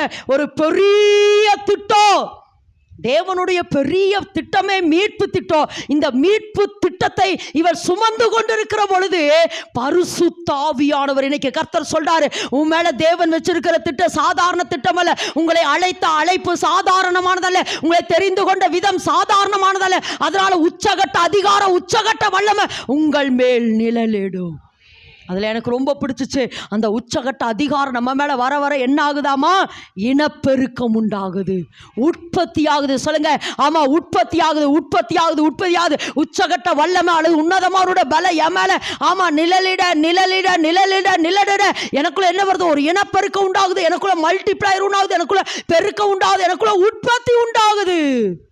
ஆமேன் என்று சொல்லலாமா? அப்போ யாரோ நம்ம அதுக்காக திரும்பவும் சொல்கிறேன், நான் இந்த திட்டத்தை நிறைவேற்றி முடிக்க வேண்டும் என்றால் நான் அடிக்கடி எந்த நிழலுக்குள்ளே போகணும்? பரிசுத்தாவிக்குள்ள, பரிசுத்தாவிக்குள்ள, பரிசுத்தாவிக்குள்ள இருக்க இருக்க இருக்க இருக்க. நான் எதுக்கு சொல்கிறேன்னா, இப்போ நம்ம வெளியில் எங்கே போனாலும், அதாவது ஒரு பஸ்ஸில் போகிறோம், நடந்து போகிறோம், ஒரு ஷாப்பிங்க்கு போகிறோம், அப்போது யாரை பார்த்தாலும் நமக்கு பரிவு வராது. யாரை பார்த்தாலும் பரிவு வரும், ஒரு இறக்கம் வரும். கர்ப்பமாக யாராவது வந்தாங்கன்னு வச்சோன்னா அவங்க மேலே என்ன செய்ய, ஒரு கேரிங் நம்ம எடுத்துக்குவோம். யாராவது ஆமாம், கர்ப்பஸ்திரிகள் வந்தாங்கன்னா ஒருவேளை நம்ம உட்காந்துட்டு இருந்தாலும் கூட எந்திரிச்சு என்ன செய்கிறோம்? அந்த மனநிலை இருக்காமா? இருக்கோன்னு. ஆமாம், அந்த மனநிலையில் இருக்கோ, நில்லுங்கன்னு சொல்லி நீங்கள் உட்காந்துருக்கூடாது. ஆமாம், இது எதுக்கு சொல்கிறேன்னா, அப்போது ஒரு உலகத்தின் பிள்ளைகளை நல்ல விளக்கமா, ஒரு உலக பிள்ளைய அல்லது நம்ம சந்ததியை பெற்றெடுக்கிறதுக்கு உலகம் இப்படி என்னை அனுசரிக்கும் என்றால், பரலோக குழந்தைய, பரலோக திட்டத்தை, ஒரு பெரிய திட்டத்தை நான் சுமக்கிறனால, ஓ எஸ் எஸ் எஸ் எஸ், என்னை பரலோகம் எப்படி பராமரிக்கும், என்னைய பரலோகம் எப்படி போஷிக்கும். ஆமேன் என்று சொல்லலாமா? நேற்று தினத்தில் வாசித்த பொழுது எனக்கு ரொம்ப பிடிச்சிச்சு. எலியாட்ட சொல்கிறாரு, நீ எங்கே போய் சீதோன் கிட்ட சாரி பார்த்து வீட்டுக்கு போ, அங்கே உன்னை நான் என்ன செய்வேன்? போசிப்பேன் அப்படின்னு சொல்கிறாரு. அதுக்கு முன்னாடி தேவன், நீ கேரி தாட்டண்டியில் ஒழித்து கொண்டு அங்கே நான் உன்னை என்ன செய்வேன்? போசிப்பேன்னு சொன்னார். எதை கொடுத்து போசிச்சாரு? காகத்தை கொண்டு. எண்ணத்தை கொடுத்து போசிச்சாரு, அப்பமும் இறைச்சியும். ஆனால் அடுத்து நீங்கள் பார்த்தீங்கன்னா, ஒபதியா 50 தீர்க்கதரிசிகளை கெபிக்கு, அதாவது ஏசபேலுக்கு பயந்து 50 தீர்க்கதரிசிகளை என்ன செஞ்சாரா? கெபிக்கு 50 பேரை ஒபதியா தீர்க்கதரிசி ஒழித்து வைத்து அவர்களை போசித்தா. எதை கொடுத்து போசித்தான் தெரியுமா? எதை குறிச்சுனா, அப்பமும் தண்ணீரும். சொல்லுங்க, அதாவது எதுக்கு சொல்ல வரேன்னா, ஒபதியா போசிச்சது அப்பமும் தண்ணீரும், பரலோகம் போசிச்சது அப்பமும் இறைச்சியும். NV வருது, சேர்ந்து வருது, இறைச்சி சேர்ந்து வருது. இதை எதுக்கு சொல்றேன்னா, மனுஷன் போசிச்சா இப்படி போசிப்பா, பரலோகம் உனக்கு வேண்டியதை செய்யும். கர்த்தர் சொன்னார், பரலோக. ஏன்னா நீ சாதாரண வேலையை செய்யல, சாதாரண ஒரு திட்டத்தை செய்யல, உன்னதமான ஒரு அல்லது உன்னத திட்டத்தை நிறைவேற்றிட்டு கொண்டு இருக்கிறபடினாலே இன்னைக்கு கர்த்தர் சொல்றாருமா, இன்னைக்கு கர்த்தர் சொல்றாரு, பரலோகம் உங்களை போசிக்கும். ஆமேன் என்று சொல்லலாமா? ஆமேன் என்று சொல்லலாம். பரலோகம் இன்னைக்கு கர்த்தர் சொல்றாரு. இன்னைக்கு இந்த வார்த்தையை நீங்கள் கேட்கிறீர்கள் என்றால், இந்த சத்தத்தை நீங்கள் கேட்கிறீர்கள் என்றால், இந்த சத்தியத்தை நீங்கள் கேட்கிறீர்கள் என்றால், நீங்கள் சாதாரண ஒரு திட்டத்துக்கு அழைக்கப்படலாமா? உன்னத திட்டம். சொல்லுமா, உன்னத திட்டம். பெற்றெடுப்ப. ஆமா, ரீகா தாடா ராபா தாடா. சாதாரண திட்டம் அல்ல. திரும்ப சொல்றமா, பரலோக வேலையை அல்லது பரலோக திட்டத்தை நிறைவேற்றுக்கு உன்னை ஒப்பு கொடுப்பீர்கள் என்றால் உங்களுக்கு வேண்டியது எல்லாம். ஆமா, யோப்போவா சொல்றாரு, ரூத்தை பார்த்து, பயப்படாத மகளே, உனக்கு வேண்டியது எல்லாம். இன்னைக்கு கர்த்தர் சொல்றாரு, இந்த 9வது மாதத்துல சொல்றாரு, நீ என் பட்சத்துல நிக்கிறனால, நீ என் காரியமா நிக்கிறனால, எனக்கு வேண்டியது எல்லாம், உங்களுக்கு வேண்டியது எல்லாம் அவர் செய்கிறதுக்கு அவர் வல்லமையுள்ளவராயிருக்கு. அப்ப கர்த்தர் என்ன சொல்றாருன்னா, திரும்ப கடைசியாக சொல்லி முடிக்கிற, அதாவது நீங்கள் சாதாரண திட்டத்துக்கு அழைக்கப்படலை, தேவனுடைய பெரிய வேலை. நெகேமியா சொல்கிறாருன்னா, பெரிய வேலை. சொல்லுமா, பெரிய வேலையை செய்ய தேவன் என்னை தெரிந்தெடுத்திருக்கிறாரு. அப்போ அந்த பெரிய வேலையை இன்னைக்கு கர்த்தர் சொல்றாரு, விசுவாசித்தவளே பாக்கியவதி. சொல்லுங்க, என்னவாமா? ஒன்று, நீங்கள் என்ன செய்யணும்? ஆமா, விசுவாசிக்கிறதுக்கு அடையாளமா அதை சிந்தித்து கொண்டே இருக்கிறேன். எப்படியாமா சொல்லுமா, நான் சிந்தித்து கொண்டே இருக்கிறேன். ஆமா, சூழ்நிலை எப்படி வேணாலும் இருக்கலாம். இல்ல, கர்த்தர் என்னை அழைத்த அழைப்புல நான் நிலைத்திருக்கத்தக்கதா சொல்லுங்க. கர்த்தர் அழைத்த அழைப்புல எஸ், அதை பெற்றெடுக்கிற வரைக்கும் சொல்லுமா, அதை பெற்றெடுக்கிற வரைக்கும். எப்படியாமா, அதை பெற்றெடுக்கிற வரைக்கும் நீ தரித்திரு. உன்னை டைவர்ட் பண்ணுறக்கு அமலேக்கியம் வரலாம், உன்னை திசை மாறக்கிறதுக்கு அமலேக்கியம் வரலாம். ஆனால் எந்த சூழ்நிலை யாரு எலியாவின் இடத்துல எலிசா என்ன செஞ்சார்? கேட்டுட்டே இருந்தார். எலியா சொல்கிறார், இங்கேயே இருப்பான், நான் என்ன செய்கிறேன்? ஆமாம், பெத்தேலா யோர்தான் வரைக்கும் நான் போகிறேன், இங்கேயே இருங்கிற பொழுது அவன் சொல்கிறான், இல்லை இல்லை, உம்மிடத்தில் இருக்கிற ஆவியின் வர எனக்கு ரெட்டிப்பா வேணும், ரெட்டிப்பா வேணும் அப்படிங்கிற பொழுது எலியா எங்கெல்லாம் போகிறாரோ எலிசா என்ன செய்கிறாரு? கில்கால் ஆட்டு, அது பெத்தேல் ஆகட்டும், அது யோர்தான் ஆட்டு, எங்கெல்லாம் எதுக்கு சொல்கிறார்? தரித்திரு சொல்கிறாரு. இன்னைக்கு கர்த்தர் சொல்கிறார், தரித்திரு. நீ ஒரு காரியத்துக்காக அதை பெற்றெடுக்கிறதுக்காக உட்கார்ந்து இருக்கிறையே, ஆமாம், இன்னைக்கு கர்த்தர் சொல்கிறார், தரித்திரு, தரித்திரு, காத்திரு, காத்திரு, அதையே சிந்தித்து கொண்டிரு. அதையே சிந்தித்து கொண்டிரு மகளே, அதையே சிந்தித்து கொண்டிரு. கர்த்தர் சொல்றார், பெற்றெடுக்கிற வரைக்கும் விடாத, விடாத, விடாத, விடாத, விடாத, விடாத. நான் கடந்த நாட்கள் ஒரு ரகசியத்தை தெரிந்து கொண்டேன். இப்போ கர்த்தர் என்ன சொல்கிறா அப்படின்னா, இப்போ ஒரு காரியத்தை என்கிட்ட சொல்கிறாருன்னு வைங்களேன். இப்போ வந்து ஒரு வேளை எப்படி சொல்லலாம், என் பிள்ளையினுடைய வேலைக்காக நான் காத்துருன்னு கர்த்தர் என்கிட்ட சொல்ல. ஒரு உதாரணத்துக்கு சொல்கிறேன், என் பிள்ளையினுடைய வேலைக்காக, என் பிள்ளையினுடைய எதிர்காலத்துக்கு காத்துரு அப்படின்னு சொன்னார்னு வைங்களேன். நான் என்ன செய்கிறேன்? அதுலேயே காத்து ஜெபிக்கிறேன். சரியாக அற்புதம் நடக்கிற நேரத்தில் என்னை டைவர்ட் பண்ணி, உன் கணவனுக்கு ஜெபி அப்படின்னு பிசாசு டைவர்ட் பண்ணுறான். நான் அதாவது ஒருவேளை என் கணவனுடைய ரட்சிப்பு அல்லது என் கணவனுடைய ஆசீர்வாதம் நல்லது தான். ஆனால் நான் அப்படி இல்லாமல் எதுக்கு சொல்கிறாரோ சொல்லுங்க, எதுக்கு அதாவது அதை என்னை டைவர்ட் பண்ணுறக்கு ஒரு சில காரியம் நடக்குது என் முன்னாடி. ஆனால் நான் அதில் கவனம் செலுத்தாமல், இப்போ நான் என்ன சொல்ல வரேன் அப்படின்னா, இப்போ போரில் போய் நிற்கிறோம், ஒருவன் என்னை எதிர்த்து அடிக்க வரான். அப்போ எதிர்த்து அடிக்க வரும்பொழுது அவனத்தை மட்டும்தான் நான் என்ன செய்யணும்? டார்கெட் பண்ணணும். அதை விட்டுட்டு அவன் யாராவது என்னை கூப்பிட்றான்னு அங்கே திரும்பிட்டு இவன் என்னை அடிச்சுட்டு போயிடுவான். புரிஞ்சாமா? இப்போ நான் இன்னொரு உதாரணம் சொல்கிறேன். ஒரு பஸ்ஸு போகுது, அந்த பஸ்ஸை நான் பிடிக்கணுங்கிற ஒரு பெரிய நோக்கத்தோடு நான் என்ன பண்ணிட்டு இருக்கிறேன்? ஓடிட்டு இருக்கிறேன். திடீர்னு என்னை கூப்பிட்டு, ஜாக்லின் இங்கே வான்னு சொல்லி யாராவது என்னை கூப்பிட்டாங்கன்னா திரும்பினு வச்சுக்கும் பஸ் போயிடும். அப்போ நான் திரும்ப கூடக்கூடாது. அந்த பஸ்ஸு போகுது, பிடிக்கணும், அதை பிடிக்கணும். அந்த இடத்துல நான் உளுந்தாலும் சரி எந்திரிச்சு ஓடிடுவேன். செருப்பு கழுந்தாலும் சரி செருப்பை தூக்கிட்டாதுன்னு என்ன செஞ்சிருவேன்? பஸ்ஸுக்குள்ள போய் ஏறமாட்டினா. அப்போ இன்னைக்கு கர்த்தர் சொல்ல, இல்லைம்மா, இது ஒரு நம்ம தெரிந்து கொள்ள வேண்டிய ஒரு ரகசியம். அல்லது அதான் நான் சொல்கிறேன், இப்போ என் பிள்ளைக்காக நான் காத்திருக்கிறேன், திடீர்னு என் கணவனுடைய காரியத்துக்கு ஜெபிக்கணும்னு என்னை டைவர்ட் பண்ணுறான் பிசாசு. இல்லை, இதை எதுக்கு சொல்கிறேன்னா, கர்த்தர் உங்களுக்கு என்ன சொல்லுகிறார்? பக்கத்தில் கர்த்தர் பிடிமா, கர்த்தர் உங்களுக்கு ஒன்று என்ன சொல்லுகிறாரோ, எங்கே தரித்திருன்னு சொல்கிறாரோ அங்கே நீங்கள் தரித்திருக்கணும், அங்கே நீங்கள் நின்று கொண்டு இருக்கணும். எத்தனை நாள் நிற்க சொல்கிறாரோ அத்தனை நாள் நில்லுங்க. எத்தனை நாள் ஆமாம் நடான்னு சொல்கிறாரோ அத்தனை நாள் நடங்க. அப்போ இன்னைக்கு கர்த்தர் சொல்கிறாருமா, ஒருவேளை என்னுடைய சுகத்துக்காக தரித்திரு அப்படின்னு சொன்னால், என் சுகத்துக்காக இப்போ நான் தரித்து ஜோம் பண்ணிட்டு இருக்கிறேன். திடீர்னு கடன் பாரம் அழுத்துதுன்னு சொல்லி ஒரு சில நேரம் இப்படி தான் நம்ம டைவர்ட் ஆகிறோம். இப்படி தான் நம்ம என்ன செய்கிறோம்? இப்போ அதிகாலையில் இதுக்கு தான் போய் உட்காரணும்னு சொல்லி நம்ம ஜெபத்தில் உட்காரோம். உடனே அந்த அதிகாலையில் தான் உலகம் சுற்று வாலிப நாட்டா என் மூளை உலகம் சுற்றிட்டு வருது.